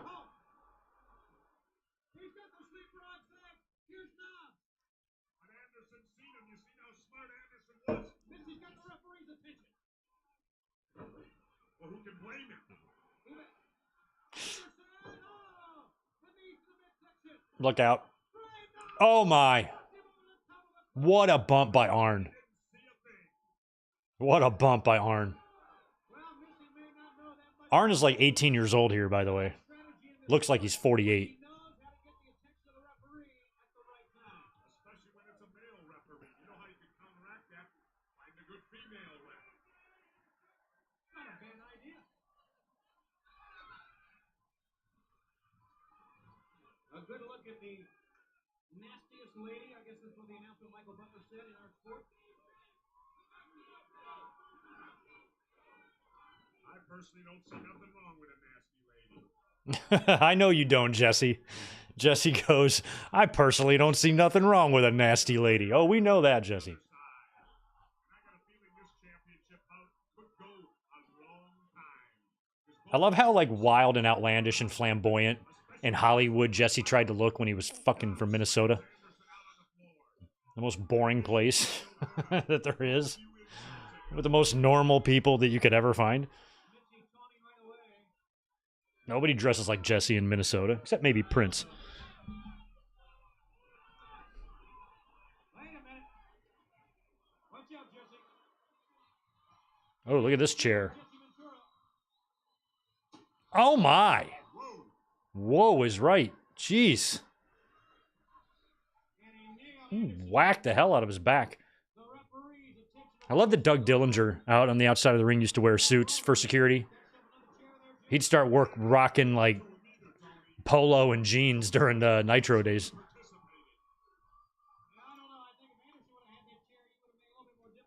And yes, Doug Dillinger is Ty Dillinger's dad. Everybody knows that. Anderson in major trouble here. They had Roma in trouble earlier. Horseman in serious jeopardy right here. You can see the momentum is totally shifted. The Nasties are gaining confidence. The longer the match. Oh, wow. All sports. Greg, you missed a phenomenal concert Thursday night. Saw John Mellencamp, Bob Dylan, and Willie Nelson in Cleveland. Damn. You know, I could have just hopped in an Uber and just gone over to Cleveland. And it's only 2,400 miles away, I think, so I could have probably made it. My bad. Missed a good one.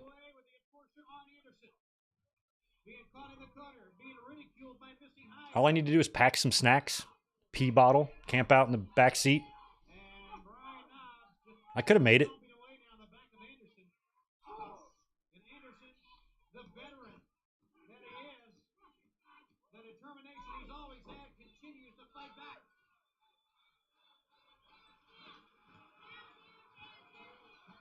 Missy's being vocal. I just can't believe Bob Dylan's still singing at age 80, whatever he is.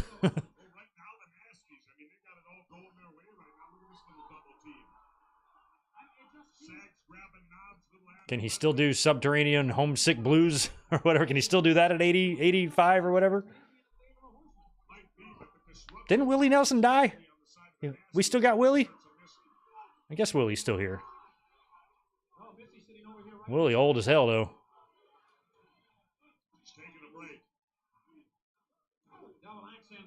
Nothing's better than Willie Nelson singing the national anthem at WrestleMania 7 wearing the toy belt. Oh, my God.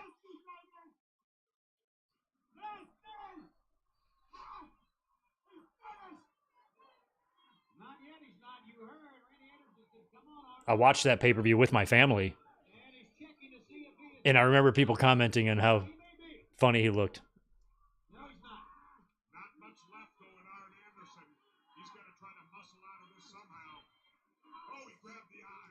Nice. Oh, reversal on the abdominal stretch. Well, this is ridiculous. See, Roma, this is why you didn't survive as a horseman. Horsemen don't make these mistakes.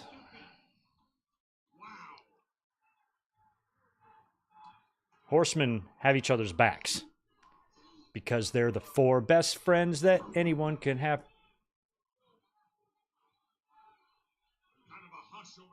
And they will never, ever, ever, ever, ever leave each other.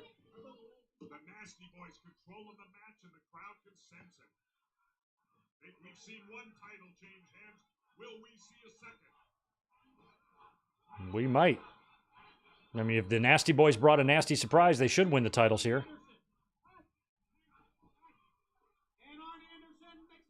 He's got it, but the referee... Oh, now it's Sags making the mistakes.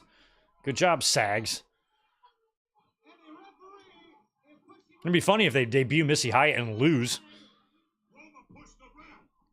91 Willie and 83. 83 sounds right. I was thinking 85 for Bob Dylan. 83 is right.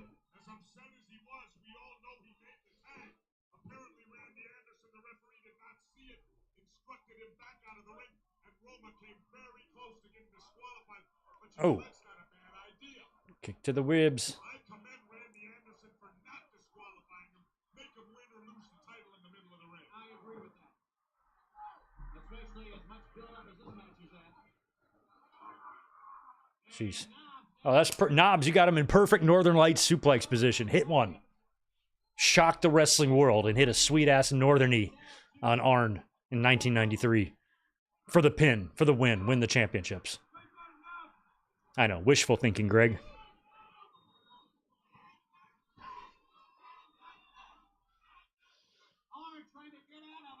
I just love Willie Nelson in his 90s.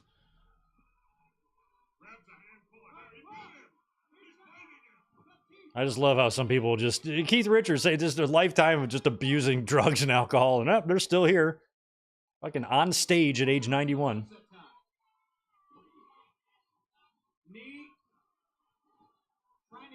Jimmy Buffett passed away recently, too, and I got a chance to meet him. He was friends with my boss. And he was in a couple times. One of my few mark-out moments. My restaurant also, we meal prep for Tony Hawk. We take him food every Monday. And it's pretty amazing because his like personal trainer or whatever has got this kind of list of, you know, what they want to feed him and what his diet should consist of. And it's just crazy, you know, to watch the chef in the back prepare all this stuff. And he packs it all up nicely. And once every Monday, we drive it to Tony Hawk's house and give it to him. It's insane.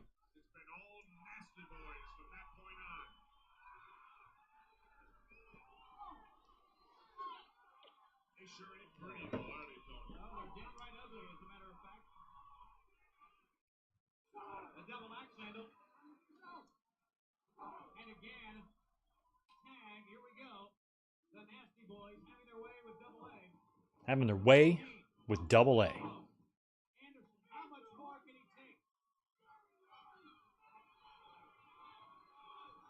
Help me out. With Nasty Boys, they would be heel and faces in WCW, right? They wouldn't be faces the whole time. They were heel too, right? That match we watched like earlier this year with like the Harlem Heat where like Sherry got naked. They were the heels in that, or were they babyface? I forgot.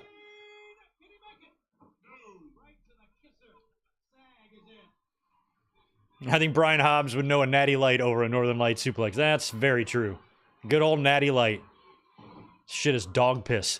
But so many Southerners, when I lived in North Carolina, so many people drank the Natty Light.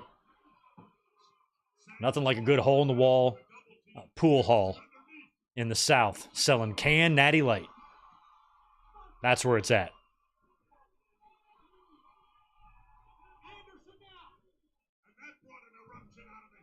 Come on, Arn. You got it. I mean, I was hoping that Arn would get the hot tag, not Romo.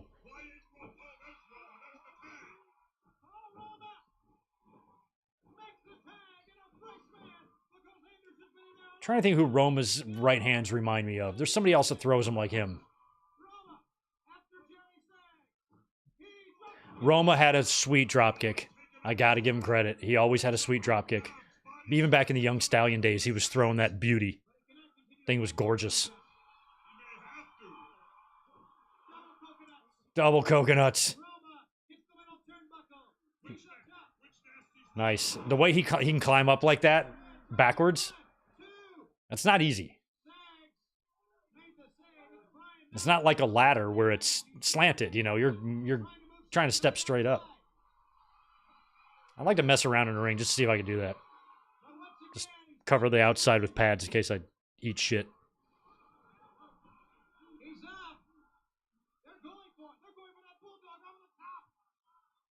Oh, they are. That's... Arn chucked him off. Oof. That was supposed to be a victory roll, I think. No.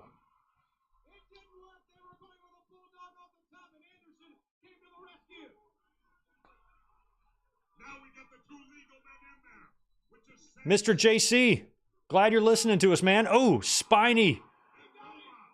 Oh, Roma's going to the... Oh, Roma almost... Nice recovery by Roma. Okay, Pee Wee Anderson's got his back turned. Off comes Sags with the elbow. That's pretty much exactly how the Nasty Boys won the tag team championships from the Hart Foundation at WrestleMania. Basically the same finish there. Only they used Jimmy Hart's helmet. Well, I'm glad you didn't debut Missy just to lose, and she's got the belts. And her jean jacket. And her leopard onesie.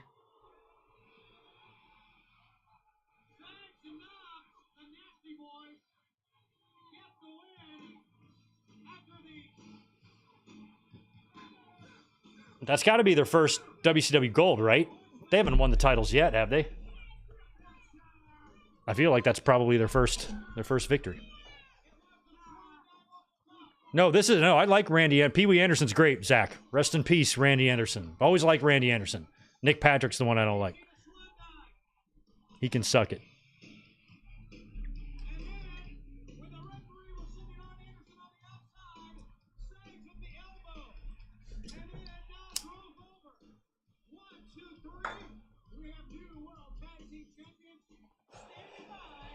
Missy celebrating. That was kind of cool. Yeah, so this is not their remake music, some other crappy music.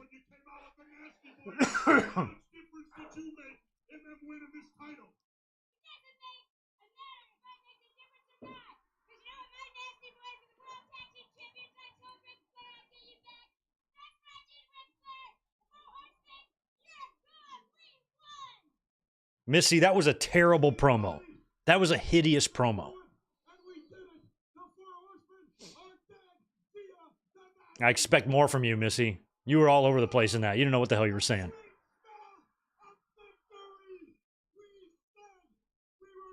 I did low-key like those versions of the WCW tags. I thought they were good-looking belts.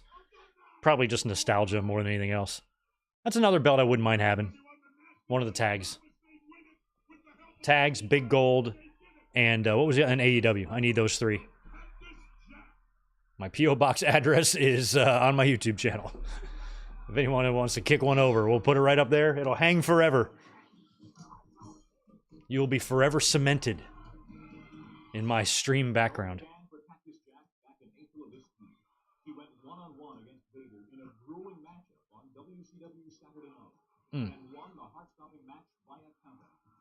Oh!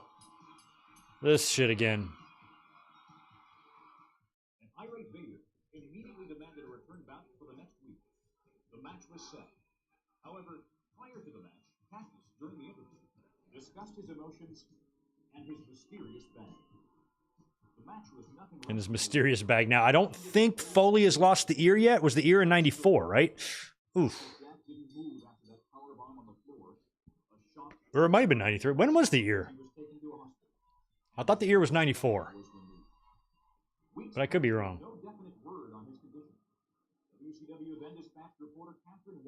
Catherine White.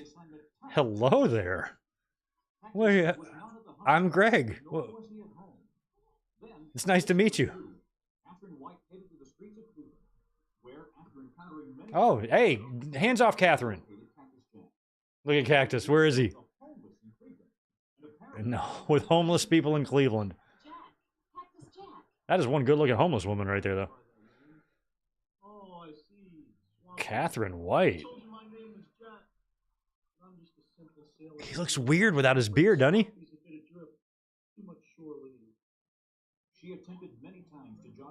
Foley looks weird without the eyebrows. All I know is I kind of want to take Catherine White out for a chicken dinner. I wish I did.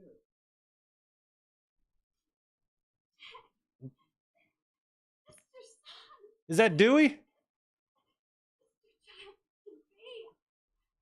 That is not Colette. This is hilarious. Catherine. There's no way that's Dewey. Race admitted to taking the bag and viewed it as a symbol of the end of Cactus Jack. At the same time, Race started receiving many packages. Was it a prank or was it really Cactus Jack? This is just the funniest recap package, you know? 4 months after he was carried away to a hospital, Cactus Jack made a shocking return to the ring during the Vader. Yeah, 94 was the year. Yeah. So we're a few months off from that happening.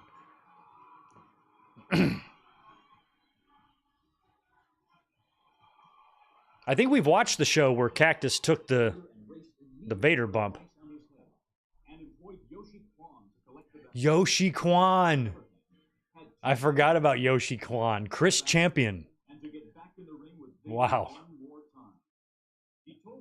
Yoshi Kwan. Oh my God. To the ring again. I was walking down a street last week. The street very much like this. You got some scrap metal there, Mick. Stopped me and said, Cactus Jack, you didn't really lose your memory, did you? And I said, no. I said, Cactus Jack, that wasn't really your wife on TV either, was it? And I said, no. No, that wasn't your wife. I knew it. I knew it. Wasn't really your child on TV then, was it? And I said, no. He said, Cactus Jack. Yeah, Smashing Pumpkins behind him. Look at that. Siamese Dream.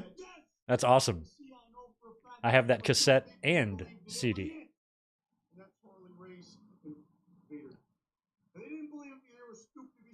Where the hell are you?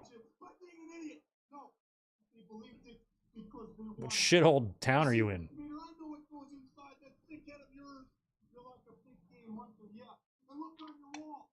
How funny is it that Mick's kind of wearing the Rock's cow vest? Did the Rock steal that look from Foley? I think he did. But something was missing, wasn't it? Yeah.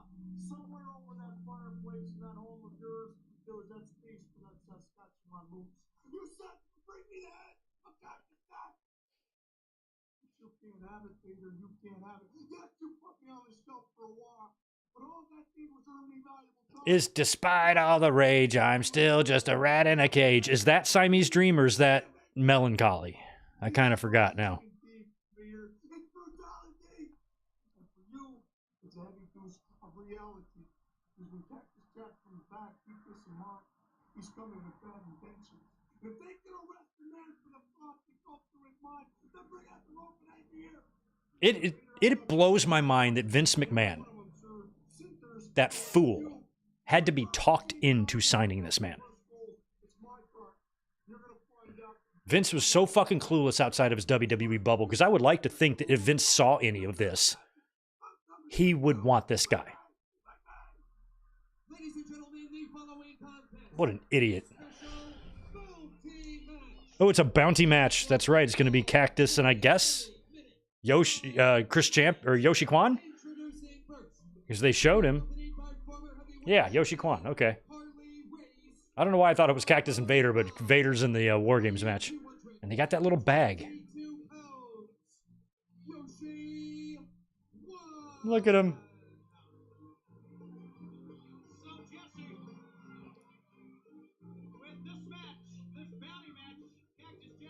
Apparently, Davey Boy Smith was known to pee in this hat, which is great. I hope he pissed in it before this match. I hope he's wearing Davey Boy piss on his head.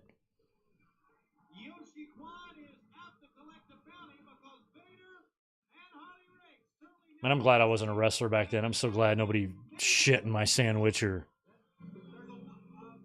rubbed a dingleberry in my hair or whatever. Welcome Mean Gene to WCW. Is he there now? I guess he...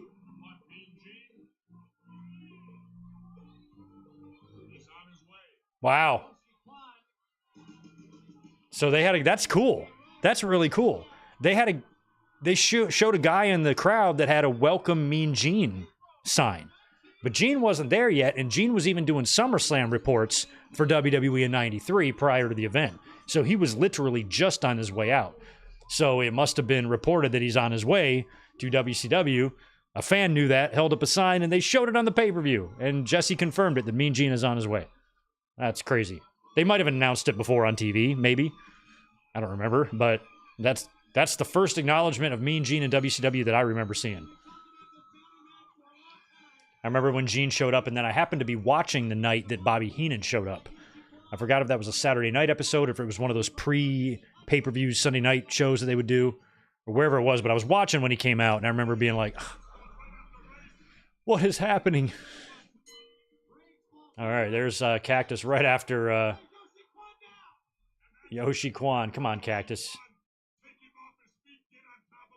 You can't lose to Yoshi Kwan.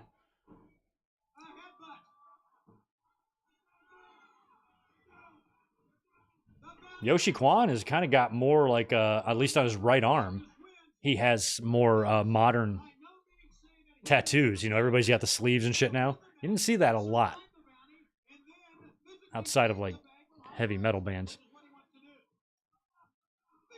Jesus.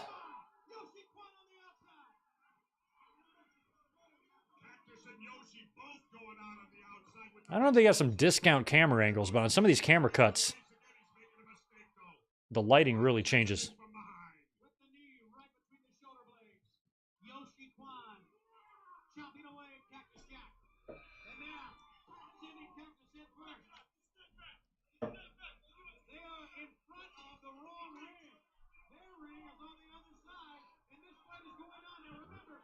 Okay, that was Melancholy. That's right. I bought like one of those like wall-sized posters of the Melancholy album cover, like a record store in the town I lived in at the time. It was like an independent one. It was fun to go in there. You could buy like incense and hanging beads for your door, like hippie shit and stuff. And they had that poster in there, and was only like $20. I bought it. It hung on my wall for years. Everybody commented on it when they came in the house. I'd have it just tucked away in a corner, either in my room or like in a corner of the house, to where it like kind of hits you. Like, that's so cool. But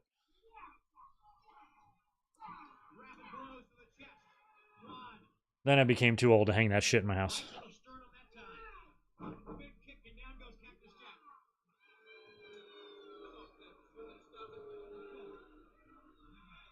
Come on, Cactus.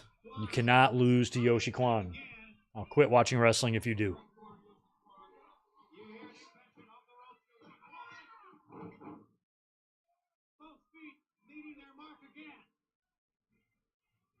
And if it comes to coordination, Kwan has a big advantage over Cactus Jack. There's no question about that. Look at him measuring those kicks. I didn't hear where they were billing Yoshi Kwan from.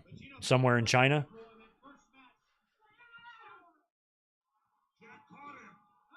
There you go, Cactus. And a chokehold.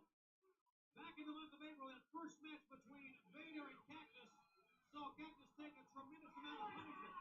Broke his jaw, broke his nose, and he kept coming at him. So Kwan's gonna find here's a man he can hit and hit and hit, but will keep coming back at him. It's a guy who thoroughly enjoys pain in his body. Jesus. Just when you Yeah, we do have to think about which one to do. Hong Kong, okay. think you got Cactus hurt, that's when he likes it the best. Oh yeah, bad news is Ghetto Blaster, which was basically kind of an insecurity, sort of. He wasn't seven-time champ for nothing. Race on the apron. I feel like Harley's gonna take a bump. Race has got Cactus. Little mini bump. Cactus has Kwan. Double arm. 1, 2. That's it. He's got him. Sweet. Cactus wins the bounty match. He's gonna suplex Harley Race in the ring. Look at Harley taking a suplex. Oh, that's so fun. Harley's been out of the ring for about 3 years, over 3 years by this point.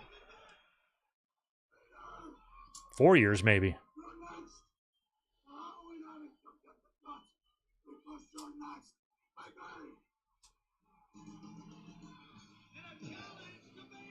All right, there's the challenge issued.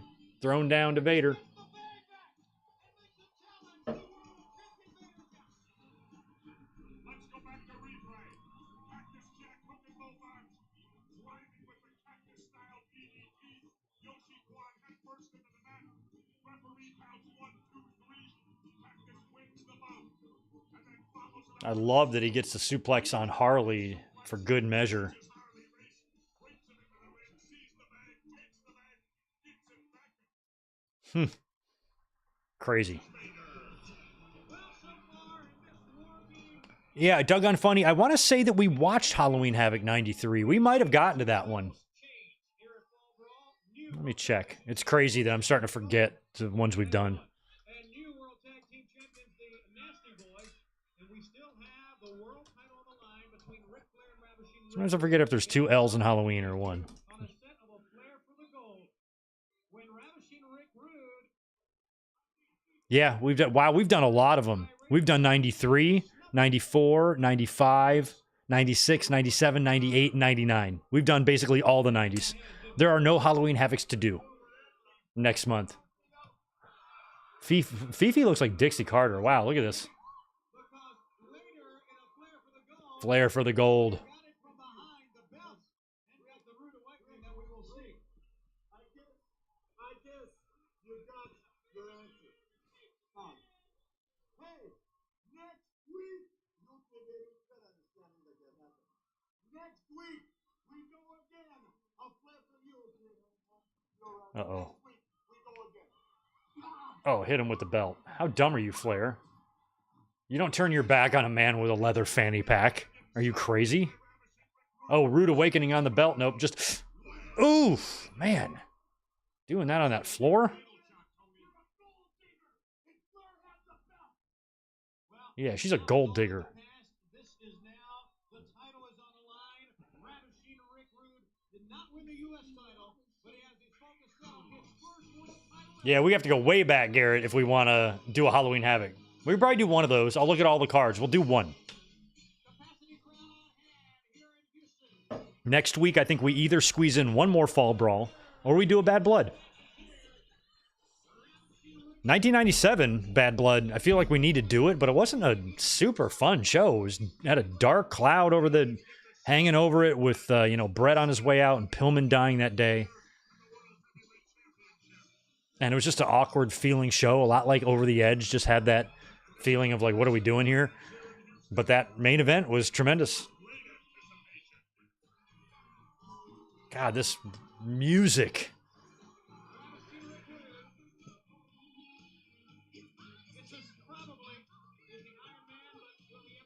I mean, everything is just so low budget feeling, with the music and stuff in WCW. I don't know what it was. And here comes Flair.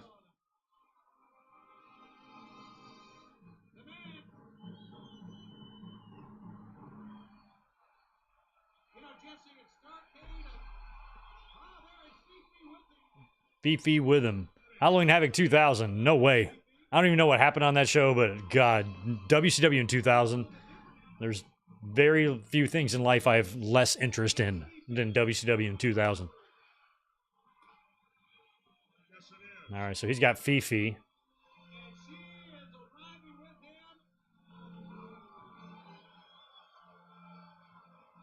I don't really remember who Fifi was, aside from this gig. And Flair is back in the company as well. Flair and the Nasties, I think both kind of bounced around the same time out of WWE and to WCW. World Championship Wrestling and the Fall Brawl continues. So without any further ado, from Houston, Texas, let's get ready to rumble!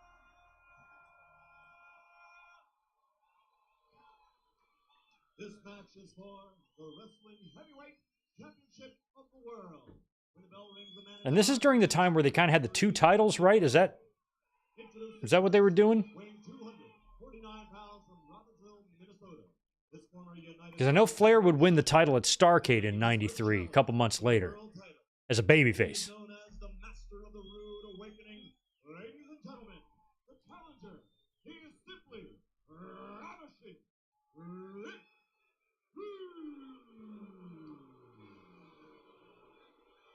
Yeah, Bad Blood 03 or 04. Pretty good. Oh, that's Flair's wife. Okay. 238 3/4 pounds. That's her? Oh, yeah, maybe. That's not Charlotte's mom. Charlotte, North Carolina, and tonight he is escorted by his personal maid, the very lovely Miss Fifi. Fifi. He is one of the all-time superstars and legends of professional wrestling. Ladies and gentlemen, presenting the one, the only, the Nature Boy. He's got that. It's so crazy that he's wearing that big gold back after all the shenanigans that went on with that belt when he went to WWE. He wore that belt in WWE. It's just crazy. And as soon as he came back to WCW, they gave it right back to him. Here you go. Remember this? I got one thing to say to you, boy. One thing to say to you, boy. Tonight, when I leave this arena, not only am I going to have your reputation, not only am I going to have your world title belt, but Ric Flair, I'm going to have your woman. Oh. Oh, and he's got Fifi on the gear. Look at the tights. He's always done that. Take a look at those tights. Oh, yeah. He loves to troll the opponents with his gear.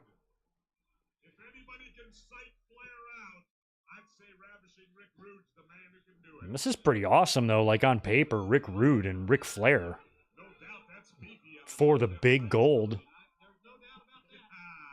All right, Fifi aside, there's what it's for. And you can talk Outside of the Winged Eagle, one of my favorite looking titles in the whole biz. with Fifi. Rick and Fifi, True Love Forever. I love that. That's amazing. You can talk all day about what Fifi means to Ravishing Rick Rude and how he was, according to him, Rude, that is, snubbed. But what it's all about is a gold belt. Rick Rude and Ric Flair, so cool. Here we go. The 60-minute man, the Nature Boy, Ric Flair, and this could very well go 59 minutes. Back it up. Come on, break the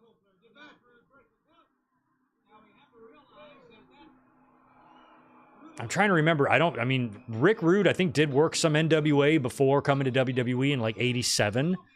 But I don't know if him and Flair ever crossing paths until like these days in WCW. They missed each other in WWE. Rude was gone when Flair came in. Rude is going right to the head immediately. Side headlock. Fifi looks a little different tonight, doesn't she? I'd like to know what business she's got down at ringside.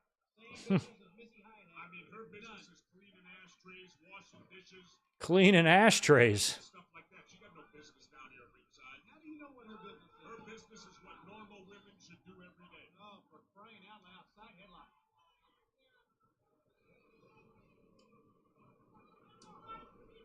You can bet if Rude gets her, he'll domesticate her, put her back to the job. Gotcha. She was the stepmom. I kind of lost track of all of Flair's wives. Plus, I don't really care much about his life. Steps inside, reverses into a top wrist, and I can't believe he can overpower Rude. We'll see. A lot of times it's leverage, Jess. Yeah, but there you go. I got to give the strength to Rude, I would think. He's taller, too. I love that there's the Side headlock. trash can right there on the hard cam, that BFI logo. I know it's like a waste disposal logo, just right there front and center. I'm like, move that fucking trash can out of the camera shot. Top of the, She knows what it's like to be in the kitchen. on top of the head. And we got Diane next to us. Our statesman here. Rude missed as Flair. Out to the midsection. Flair goes for the leg. That mat is very loose. You can see it wrinkling a lot as they're working on it.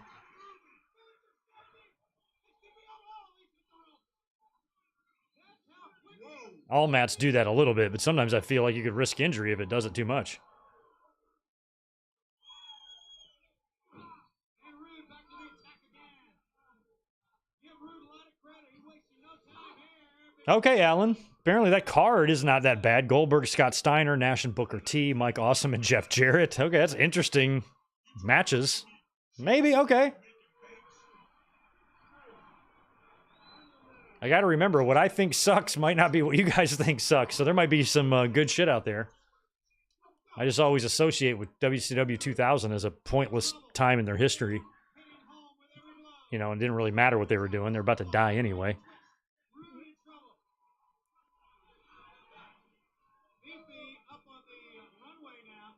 Fifi. I don't really have nostalgia for that era of WCW. Fifi, get down, girl.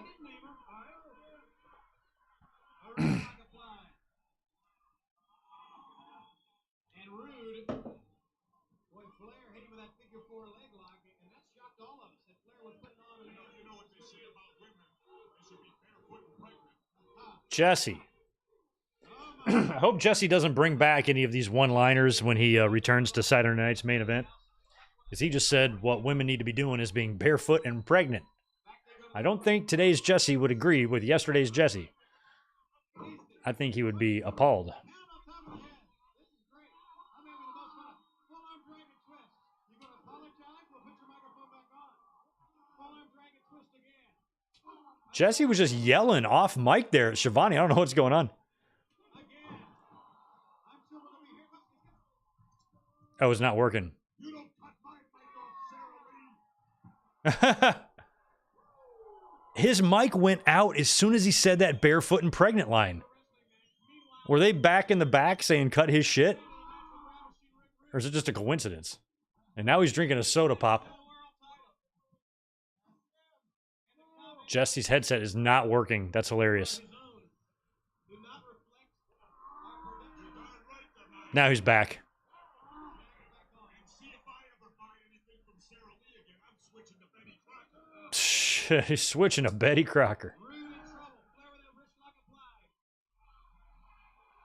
Sarah Lee, that's the lady's name. That was a moment in live wrestling television.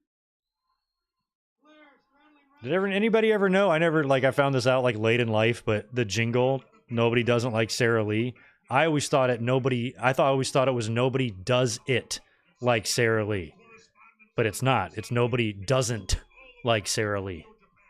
Mind blown in my 40s. I'm like, what? WCW will be going very soon to UK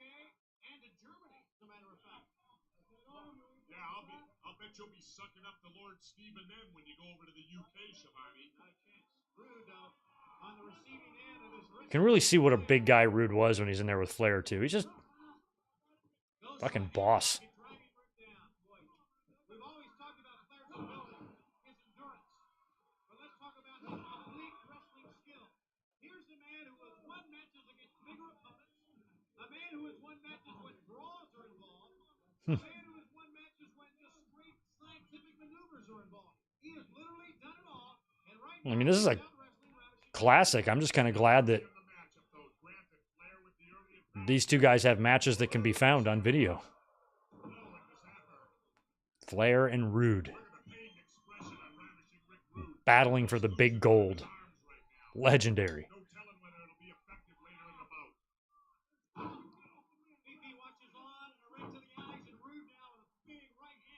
Fifi, you should be on the floor. I feel like you're in the way up there.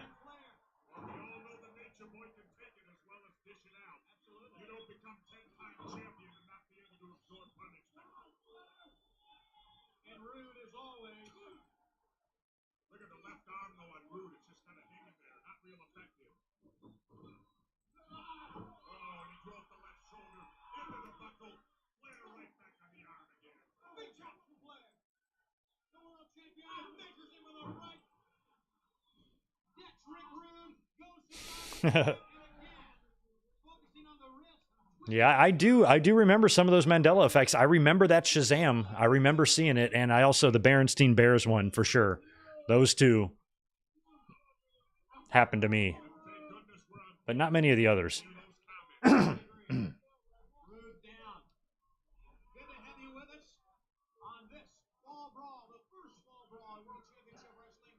They did. They moved the trash can. How about that?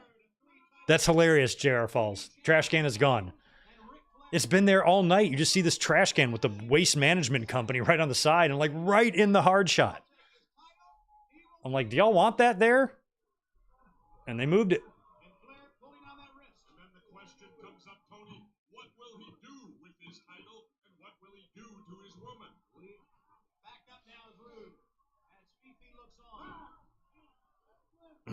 Shout out to Tito, who's sleeping right above my logo there. He can kind of be seen. He's out.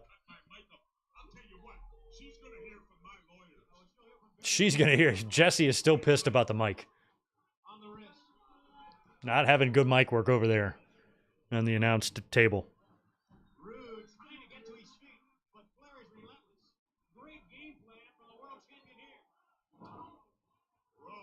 Now I'm curious about the trash can if it was instructed to be moved or if it just happened to be moved by somebody. I'd like to think that somebody at Gorilla was like, get that fucking trash can out of the shot.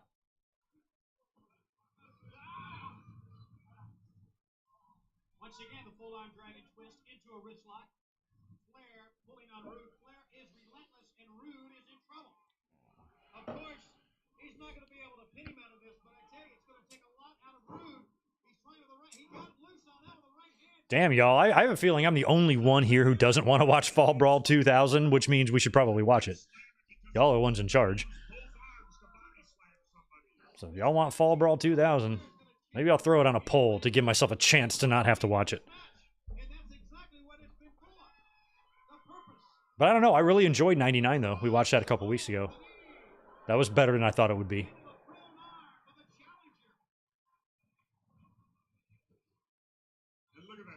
I hated that logo, though. When WCW switched their logo, I think it was ugly as hell to me.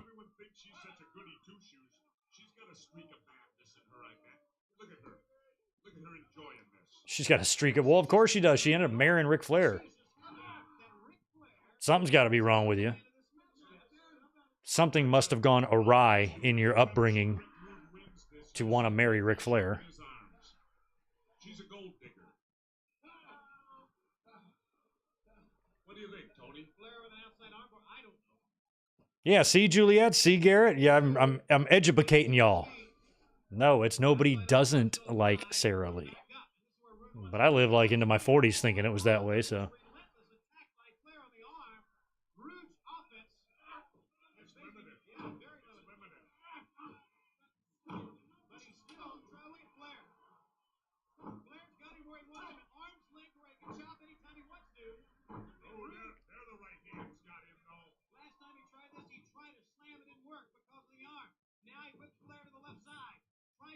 Oh, I thought he was going to go for a rude awakening. Nope.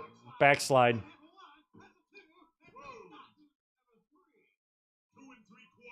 There you go. R7-8. Flair. Wow. Taking that bump on the side where the ramp wasn't is wild.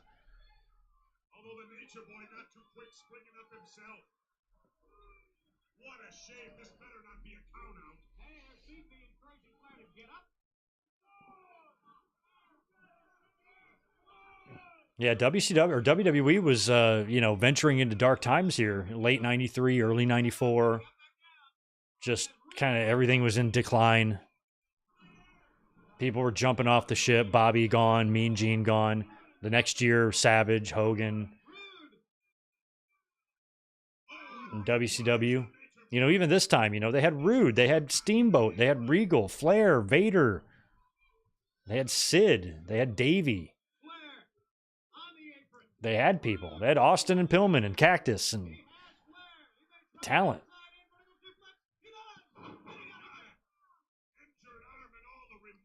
Like, I didn't become, like, very tribal until Hogan got to WCW. I actually enjoyed watching WCW on Saturday nights.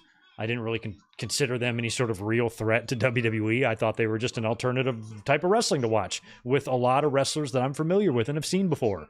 And I like it. It's a big part of, like, my memories in my childhood and stuff. But then when Hogan jumped and WCW started turning into a rehash of what WWE had just done for the last 10 years, and they're, you know, almost trying to recreate the entire time period. I'm like, well, I've already seen this, you know, and then it became more of like, no, I like what WWE gives me. You know, they're been there, done that with y'all. And so I didn't really have anything against WCW until the Monday Night Wars heated up and, you know, they started going right at WWE, giving away the results of Raw and shit like that. Just karma, you know. Vince deserved everything he got in those days, but as a fan, it was like, fuck these guys, man. You know, it's remarkable how Rude can divide his time. He's got Flair down now, putting the pressure on with his chin lock, sitting back, and yet he's throwing kisses at Fifi outside the ring. That makes him real versatile now, doesn't it? I'm surprised Rick Rude doesn't try to give the old rude awakening kiss to Fifi like he used to do to the fans after he'd win a match. He'd bring a woman in the ring. I remember one of my favorites. I think it was Primetime Wrestling. It was a match with Rick Rude and Tito Santana, and it was a great match. And they went a time limit draw. But after the match, Rude, I guess, still tried to do the rude awakening, but Tito like interrupted it and wound up giving the girl the rude awakening instead. It was either a time limit or Rude won at the last minute, like in a sketchy fashion or whatever it was. But Tito got the last laugh in the end. And one time, Roddy Piper gave a woman a rod awakening. I think he interrupted a rude awakening once and planted a kiss on somebody, and it was a rod awakening. On the jaw, squeezing on the ears, it's very painful, I'm sure. And Flair, nowhere to go. Nowhere for you, Flair. Center of the ring, he can't reach a rope. Rude is just sitting I there mean, Rude is telling the referee, he said, so large, and he's got Flair in such a good position. All he's got to do is cup that hand over the mouth and the nose, and he can stop Nature Boy Ric Flair from getting a full breath of air. and that's exactly what's happening here. Flair's tapping right now. Match is over. Congratulations, Rick Rude. You win. Maybe trying to get to his feet again. But Rude pulling up the match for the world title. So far here at Fall Brawl, Regal, Lord Steven, if you will. Oh, look at this, pulling on the naked Flair. Regal has become the world television champion. The next boy is the world tag team champion. I couldn't find it. I put it way in the back of the fridge to keep it cold, and I could not locate it in there.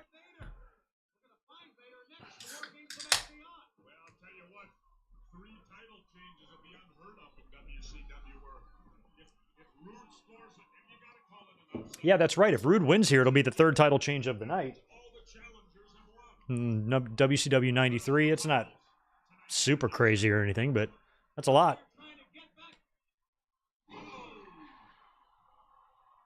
Yeah, Wade, me too. It was the WCW Saturday night shows around this time period, like in the previous 3 years too, like 90, 91, 92, 93. Those are the years that I have like the fondest memories of watching WCW on Saturday nights, and a little bit of the 80s too.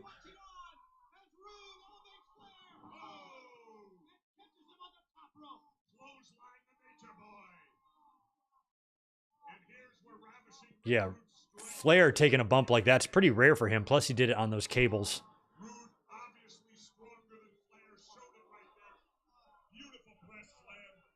Clothesline him on the top rope. Just when the Nature Boy thought he was making a big comeback, Rude cut him off that quick, Tony.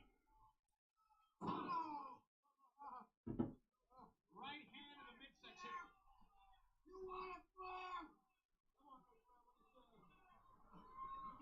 It would have been cool if we could have gotten this match in both promotions. I really do like rivalries that, you know, took place in both. Oh, or spilled over into both companies.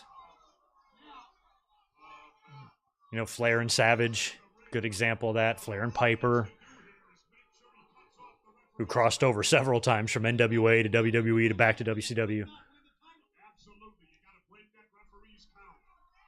Make Flair get Funk and Foley. The man must be away from the ropes.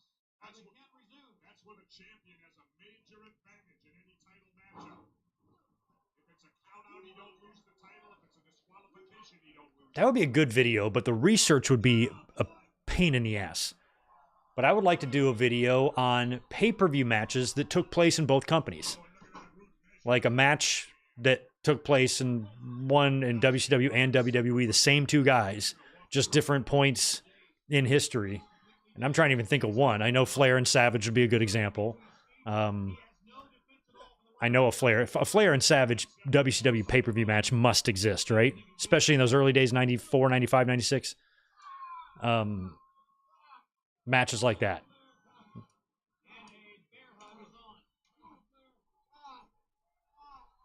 There's probably not a shitload, but there's definitely a few. Testing out the Nature Boy. A bear hug like this is going to ensure that Nature Boy may not have the endurance to go the full 60 minutes. Because he can't breathe real well right now. And when you can't breathe, you can't get oxygen to the muscles. They don't react too good.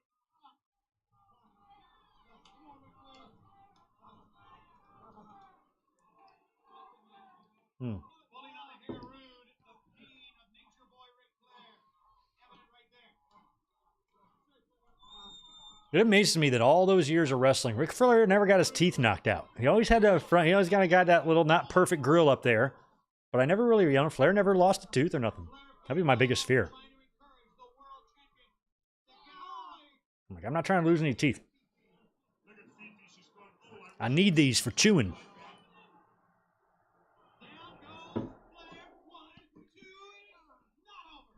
Left arm up in time. Hogan and Warrior. Yes. 2 again. I feel like, what about Brett and Nash? A good look. Did Brett and Nash work in WCW one-on-one? Flair. Nick Patrick asking Flair On pay-per-view? if he wants to give it up or not.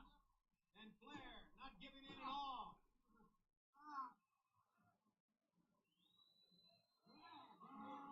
A capacity crowd Jesus. here at the Astro Arena in Houston.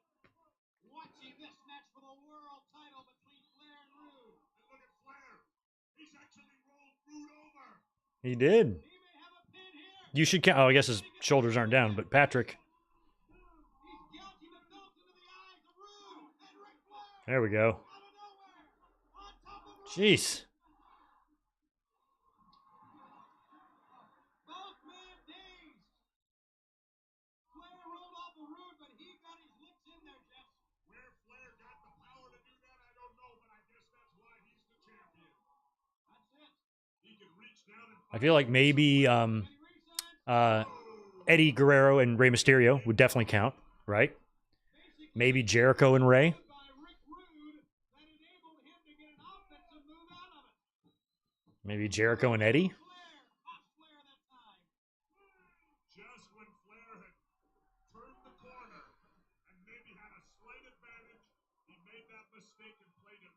I mean, I think Ray and Eddie might be in the lead. I mean, they had WrestleMania match against each other.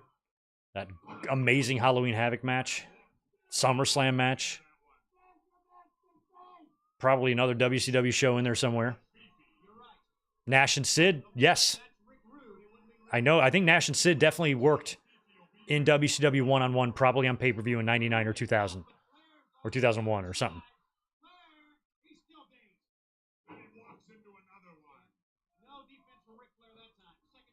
No, Perfect and Flair never had a match on pay-per-view in WWE, but they did in WCW, I think.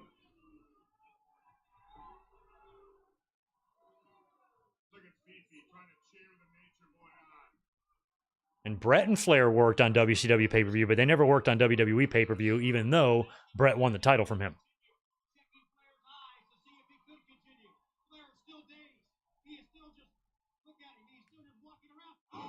Oh. So maybe we don't have to limit to pay-per-views. We can just limit it to matches in general. Because in that case, you can include Big Boss Man and Rick Rude and, you know, a whole bunch of other shit. But or a Nitro match or something. It's probably a whole bunch more. Flair with that rolling knee.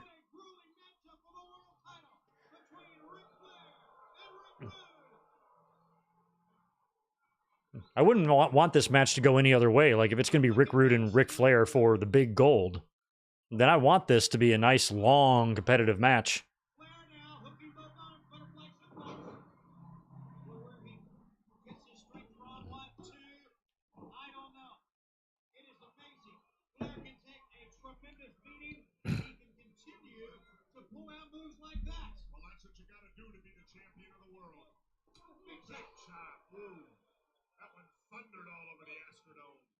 Measuring Rick Rude to the chin. Backhand chop again. Rude in trouble in the corner. Flair back and forth. Right, left, right. Oh, and I know another one. Brett and Piper, right?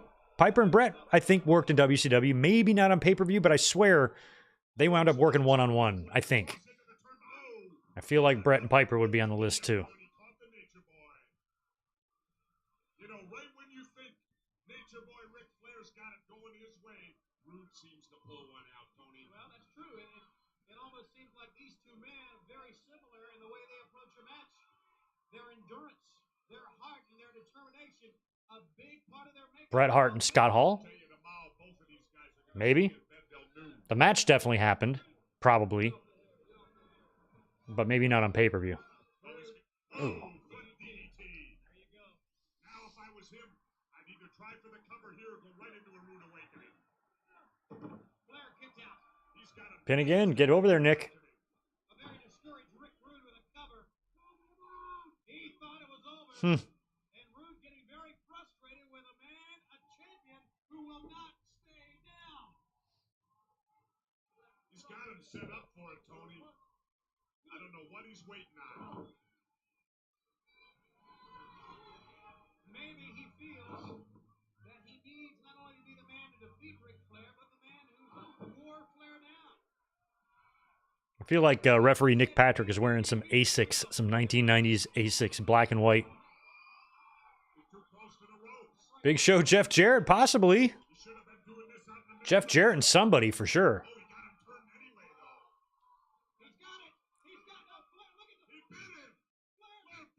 Oof.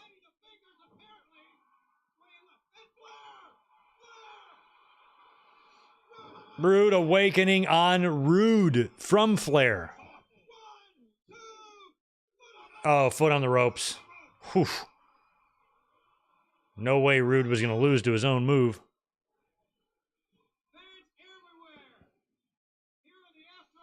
The camera with the crappy lighting, it's an old JCP, Jim Crocker Promotions camera. I think that's why it looks so bad. I think the other ones are Turner cameras.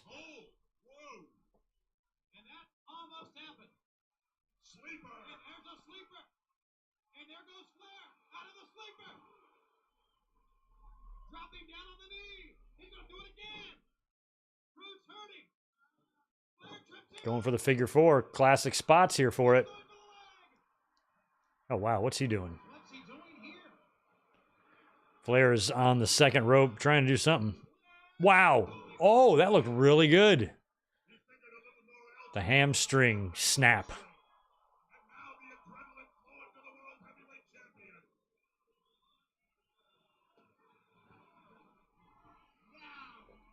Now he says, It's time. As Flair said, what is the time? What is the time? Oh, he's asking for the time. Do we do time limit here? I feel like Flair's got to lose because he's not champion going into Starrcade, so he's going to have to drop the big gold at some point.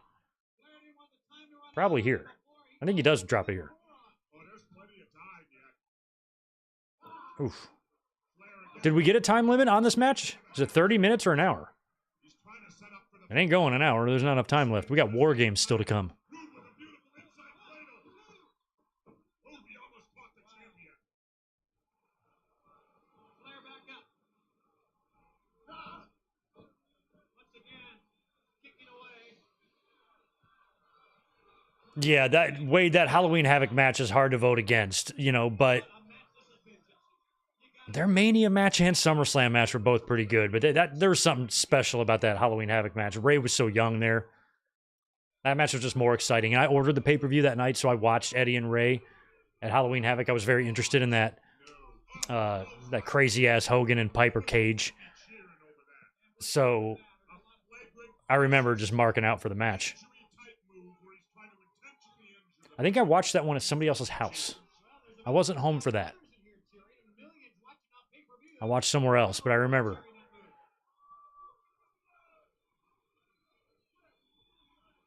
And Flair again slides back into the ring to break the count and then back out to the floor. Chops in. Nice Down chop. establishing Rick Rude. There's the count. Flair back into the ring. Breaks the count. Back out to the Back floor. out. Going up top. This is really a high risk Jeez. for Flair or anyone to go to the top and go to the floor, but Rude is up. Flair waiting. Here goes Flair down. Oh, And Ric Flair. For the first of there was probably a version of Survivor Series 92 with Flair, Hall, Savage, and Hennig. There's probably a match with those four guys in WCW, but with the teammates reversed. You know, maybe it was like Savage and Hall versus Hennig and Flair or something like that. Like, if you dug around, that match might exist. Probably in 1997 will do him no good. But Rude or 8. is in la la land now. You can tell that by looking at him. He's in trouble. And Flair chopping away.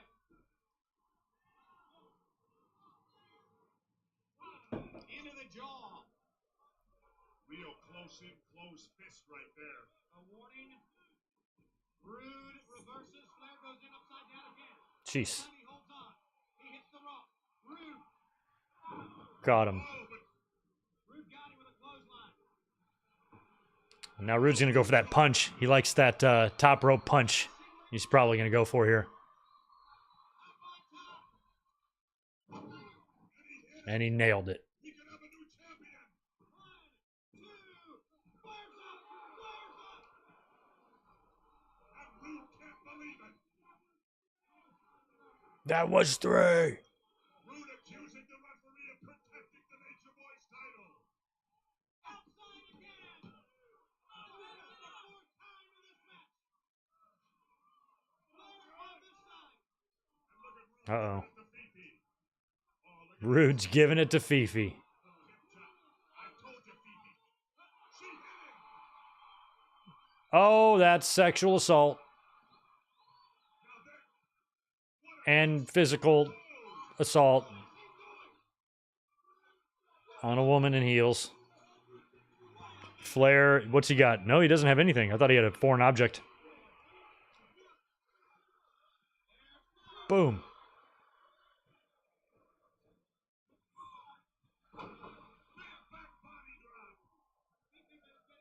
Phoebe, get out of the ring. That's no place for a lady.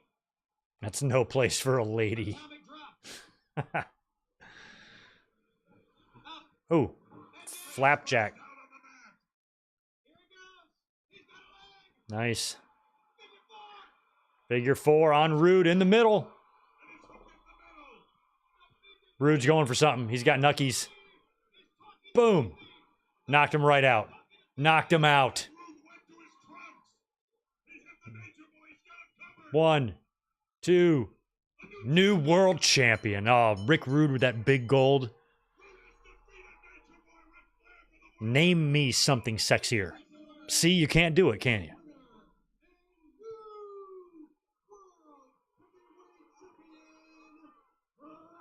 Ravishing.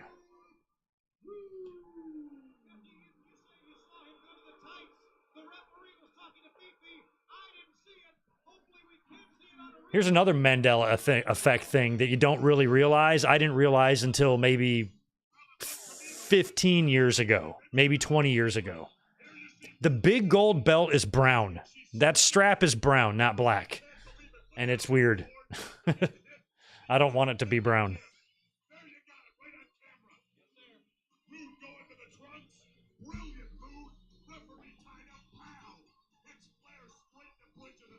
Straight in the bridge.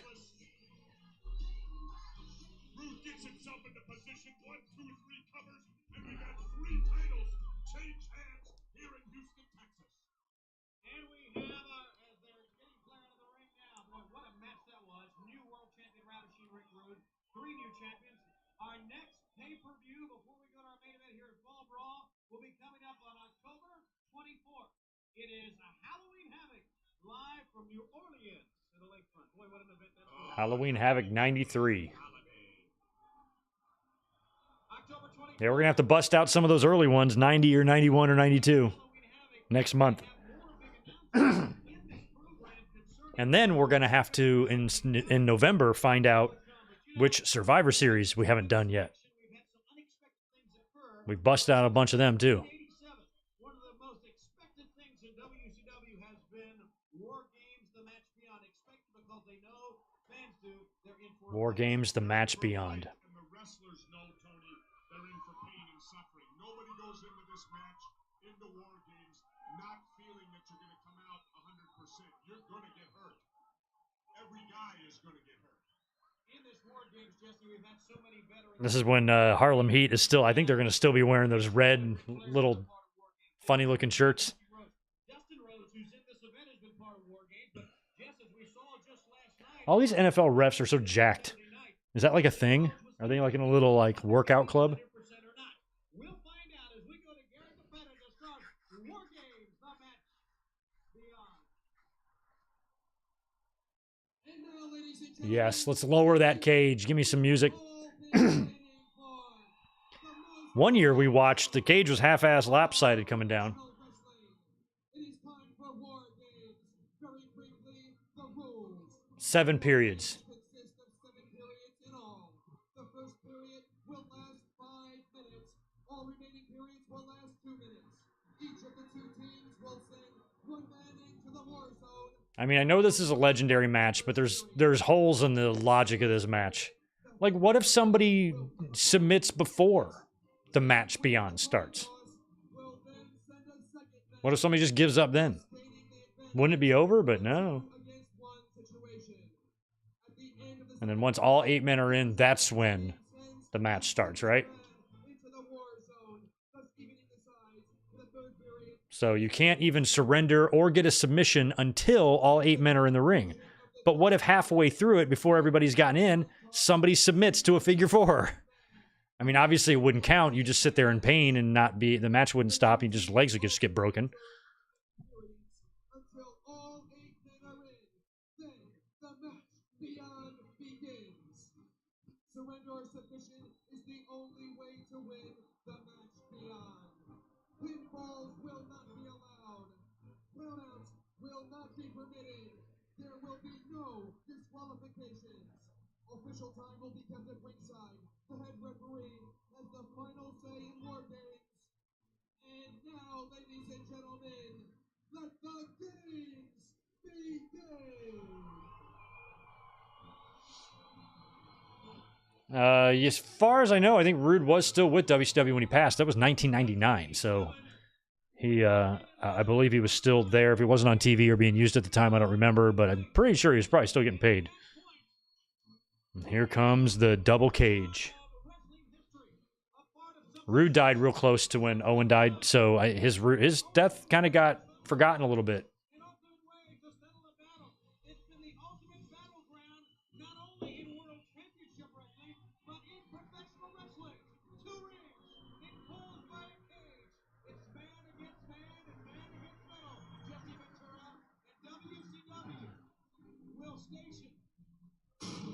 Jeez.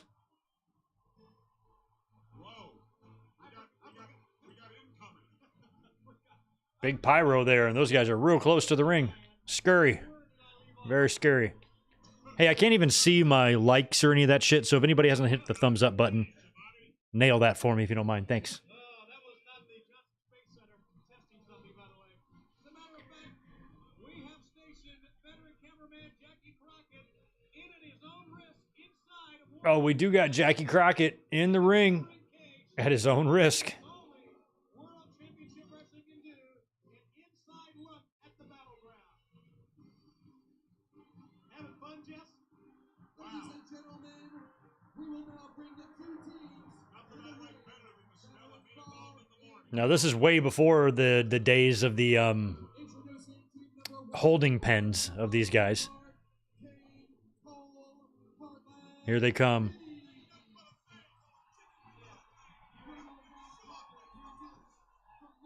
Harlem Heat.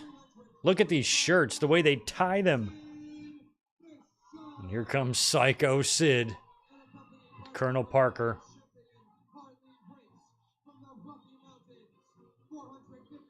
Oh, Vader and Sid. Vader and Sid's probably another one. I think they have a pay-per-view match somewhere, right? Vader and Sid in WCW? They definitely have one in WWE. At Buried Alive, I believe.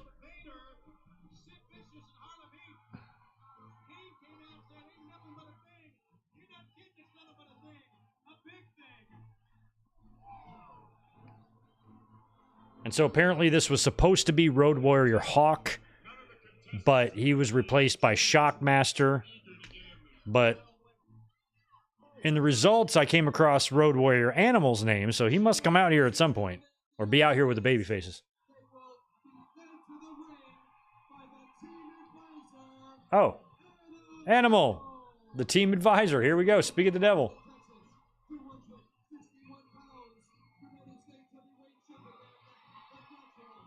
Why can't Shockmaster be the team advisor? Look at him. He's like a construction worker.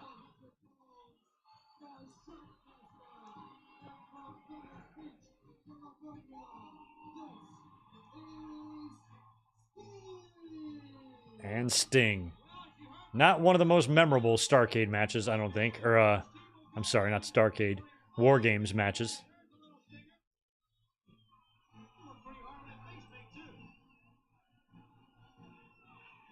There you see Sting, and of course, Road Warrior Animal is the assigned captain of the team. Of course, Team Vader on the other side. Dustin Rhodes. And look at Dustin Rhodes from yesterday. Yeah. Hmm. Who's going to start here? You gotta be kidding me. And they just all hang around. Is really gonna compete in this? Yeah, of course he is. I mean, you're talking about his grandmother is here. His family is Dustin's grandmother's here, so yeah, they were still keeping the teams separated home state. on the opposite sides. It's going to be Vader and Dustin.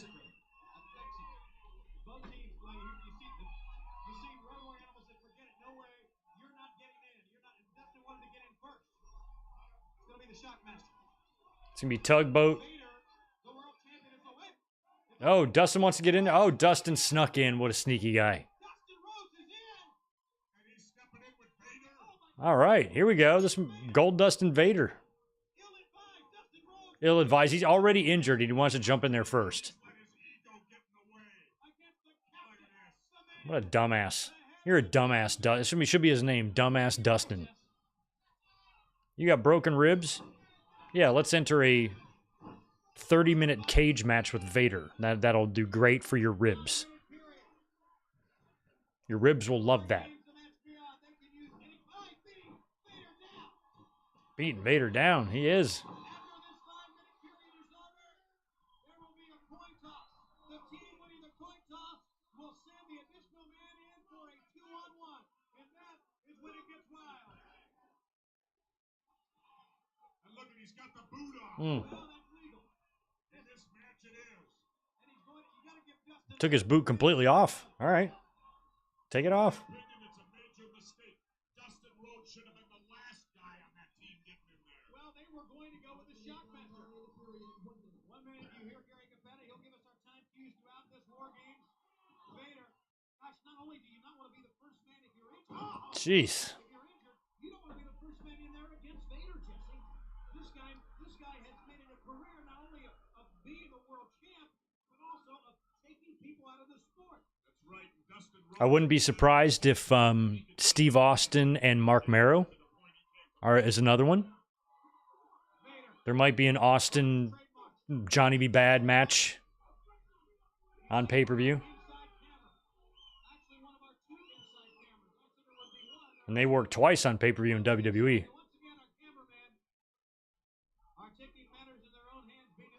Let's give them cameramen a lot of credit for getting in there because camera's liable to get thumped like Dustin Rhodes is getting right now. Exactly.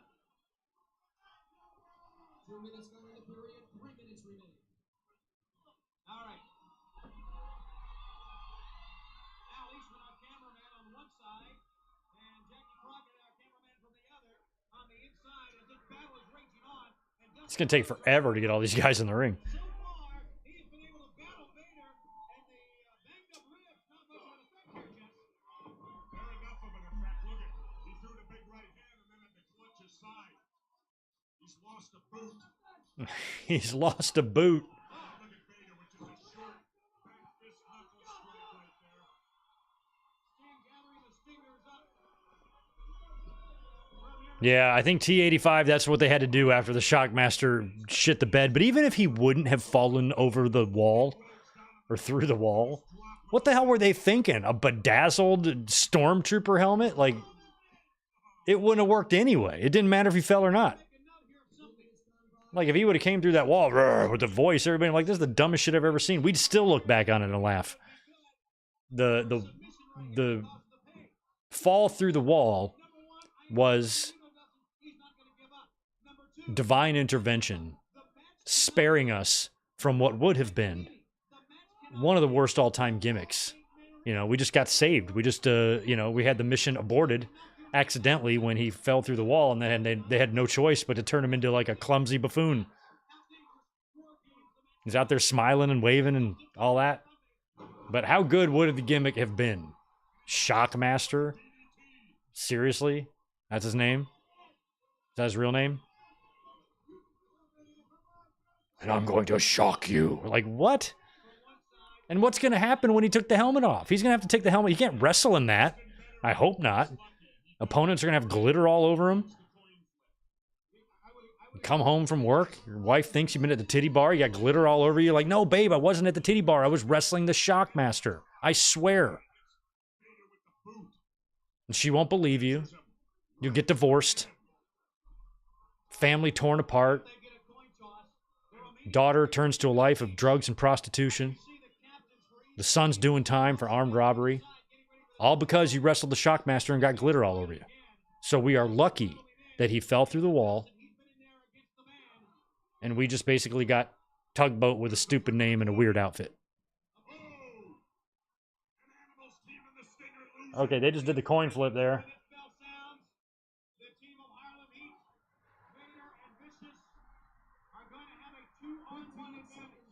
All right, so they just did the coin flip right there. That's kind of cool, though, how they had both teams on each side of the ramp, and they did the coin right there. 5, 4, 3, 2, 1. Vader's team has won the coin toss. They have the advantage and send the next man in. It's going to be Kane of Harlem Heat in. And now Dustin Rhodes for 2 minutes. Banged up ribs. 5 minutes he's been in there with the man. We'll have to go again. Dustin's, oh no, I thought his trunks were tearing. That's just the shit he has taped around his ribs. Yeah, and it's 2-on-1 now with freaking Dustin and Stevie. Or I'm sorry, Booker. Who's in there with him? Booker or Stevie? That's Booker. No, that's Stevie.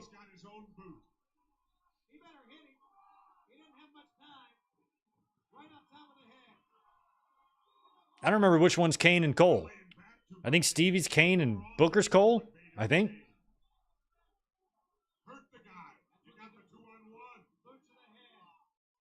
And these guys have amazing physiques, yet they're wearing these belly shirts. Jesus Christ. They look like, you know, the character that like Damon Wayans and would do on In Living Color. That's who they look like to me. Have you ever seen the movie Mo Money with Damon Wayans and Marlon Wayans, Stacey Dash, and that's about it. But it's pretty funny, and he basically does the same bit in that movie. Oh, Dustin's busted open. It's an underrated gem. I don't really like the Wayans movies, but I don't like White Chicks and Scary Movie. None of those movies are funny to me. But Mo Money's kind of good.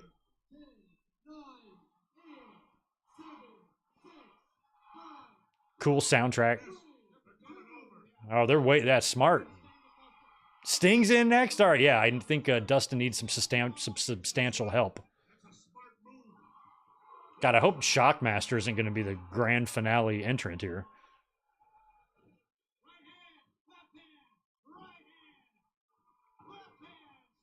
You know, the low ceiling limits you, but there's something about it that I like. I like the low ceiling.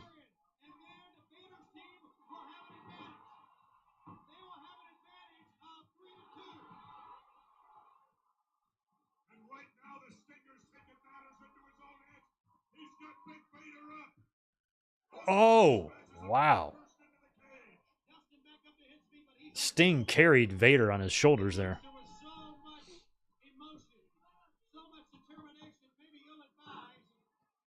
Oh, yeah, we got Booker T and Goldie in here. I didn't think about that on opposite teams. Lots of history. Davey and Vader. Davey and Vader. Davey and Vader. That's definitely one. Because Davey faced Vader at WrestleMania 13 in a tag team match. And I'm pretty sure they faced at a WCW show at some point. In 93 or 92. But probably 93.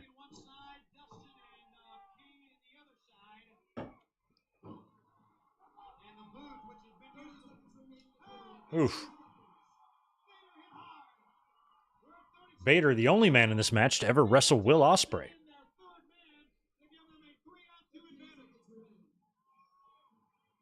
Although Sting has shared a locker room with him. Oh. So has Dustin, by the way. One of these men is still active.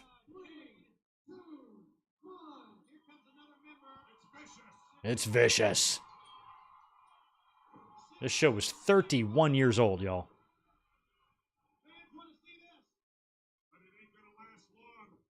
And there's Sid. Oof. Sid, Sting, Vader, Dustin. This is WCW right here. And really, none of these guys are WWE acts other than Shockmaster, really. But, you know, Vader and Sid and Harlem Heat and Dustin, they're all primarily, and Sting. These are all WCW names and mainstays. None of these are piggybacking off of the success they had with Vince. These all got, you know, some of them were, you know, Sid was with Vince, but he had success before that. People already knew who he was.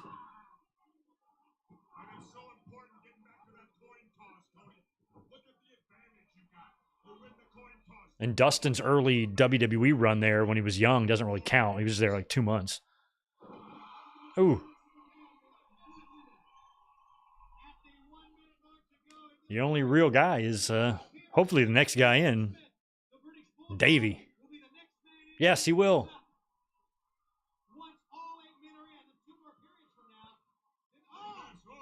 Oh, look at that.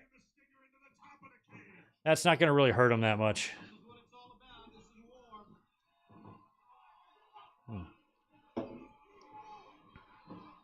Oh, Dustin.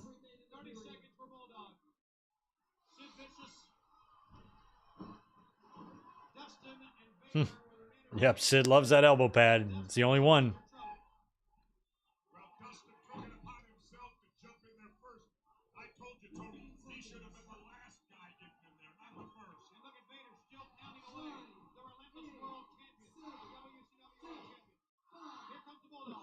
Sid's going over there. Oh, that's another one.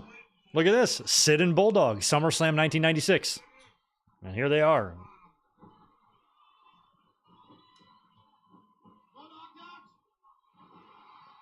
Sid beat him with a power bomb. Oh, wow. He caught Vader coming off the buckle and slams him. Now the Bulldog going out to work on the man he wants, Vader. Davey had just a 2-year little stint in WCW from like, or less than that actually, a year and a half, maybe just a year. Because he was back in WWE 1 year after this, less than 1 year after this at SummerSlam in '94. Wow.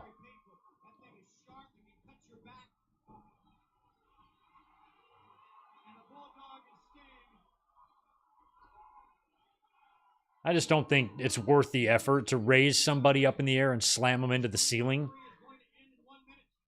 It's got a lot of give to it. It's not going to do much damage. And you'll probably expel more energy and do more damage to yourself with the loss of energy than you will to damaging your opponent. That's my expert analysis. Write it down.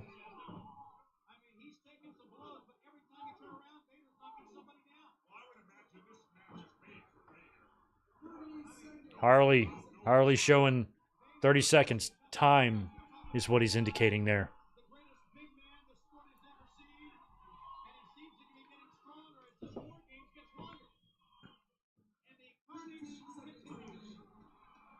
Yeah, we got 2/3 of Camp Cornette. All we need is the nugget. The delicious, lovable, wonderful, lovable brother of Bret Hart. Who never did anything but love his family and his brother.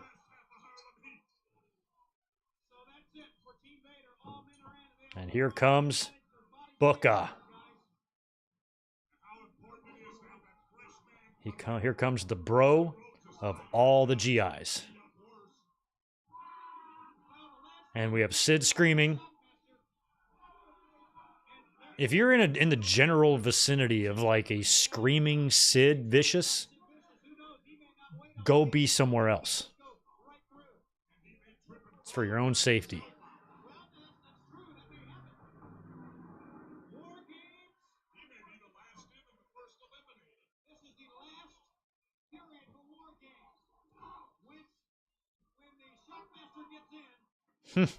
The Shockmaster.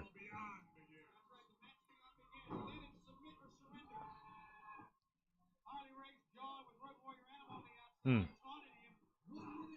1 minute. Davey's on the top rope.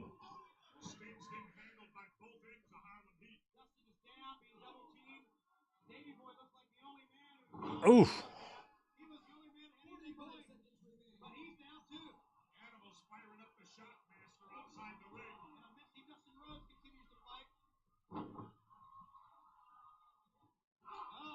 Booker nailing his buddy Goldie. Oh, he's going to dive? Booker's going to dive? Wow. Wow. He's so athletic. I remember, like, not in these days, not with the silly little belly shirts that they're wearing, but like when Harlem Heat started becoming a thing and they had their like just oiled, jacked bodies, I was like scared shitless of them. I'm like, these boys look like they could fuck anyone up. If I was a wrestler, I would just make instant friends with them. I'd bring them food.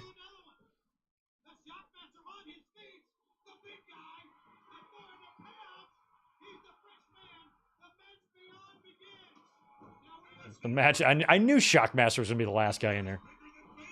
This guy, is this like when? Wait a second. That's what I need to know. I don't even know. Oh, yes, I do. Never mind. Shockmaster's debut was revealing him as a member of this team, right? That's why Davey and Sting were there. So he just debuted. He hadn't even been around very long. But like I said, what was he supposed to be? Is Ole going to be piping in his promos over the loudspeakers? Like, how's that going to work? They basically Brodus Clayed him, you know, pretty much. From the vignettes to the debut. Stark difference.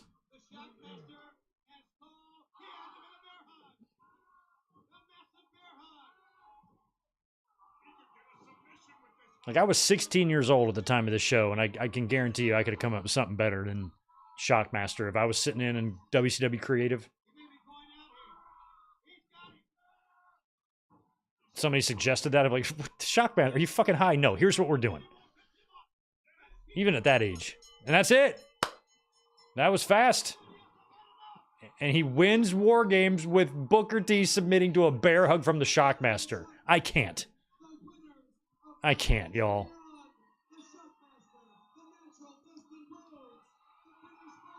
Yeah, I'd vote that maybe is the worst War Games match of all time.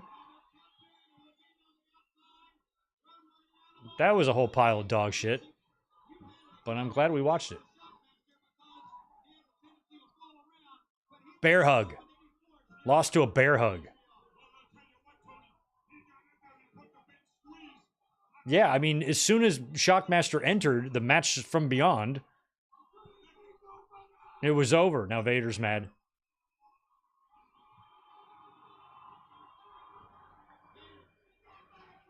Get back here.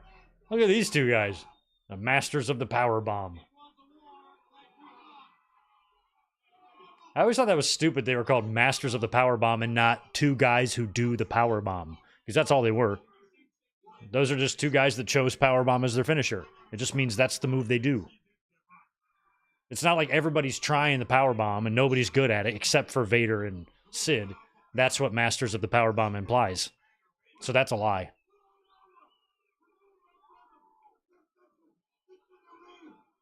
Oh, you can't cut a promo in the camera now, Booker. You just lost. Bro. Man, 1993 WCW. This was a party, wasn't it? Psycho Sid Vicious rules the world. Calling him Psycho Sid even back then.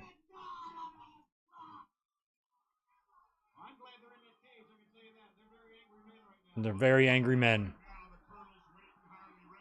Fans are leaving. Shockmaster scores the big win.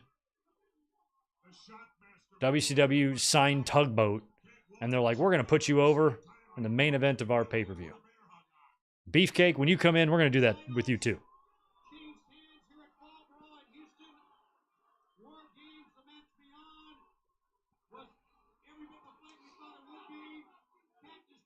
Sid, you should go back to WWE. They need you. We're at what? September of 93 right now? Yeah, shit ain't great. Yoko's on top. Taker's starting to get rolling, though. Giant Gonzalez is gone. Been a perfect time to bring Sid in. Oh, Sid. What's he doing, guys?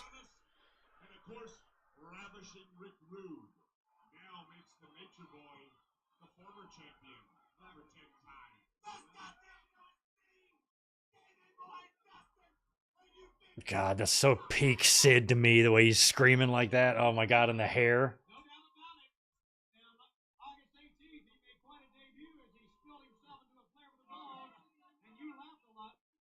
Such a great look.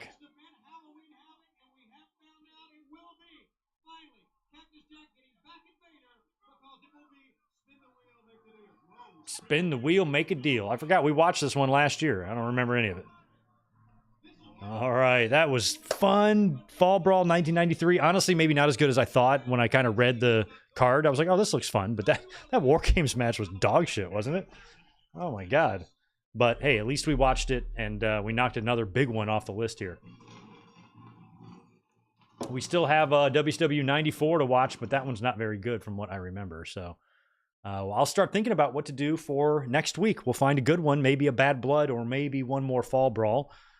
We'll make a decision on that soon. And just do me a favor, stay tuned for tomorrow because I'm still not sure. If I feel fine after my dentist appointment, we're going to be here for a watch-along, but I just don't really know what to expect, and my appointment isn't until later in the afternoon, which means that's closer to Raw time, so if I come home all numbed up and I can't talk, I don't want to be like Kramer in that one famous Seinfeld episode. So I'll let you guys know. I'll keep you posted, and keep an eye on the channel for tomorrow for what we do there. And we'll probably be up here doing something on Wednesday night as well because I am off, and there's a big Dynamite this week, but I also have another appointment that day, so it just kind of depends. So do me a favor and stay tuned, because the next couple of days I'm not 100% sure what we're going to be doing yet. It just kind of depends. But thanks for being here tonight. This one was fun, and hopefully, with any luck, I'll be catching you all again tomorrow night. So thank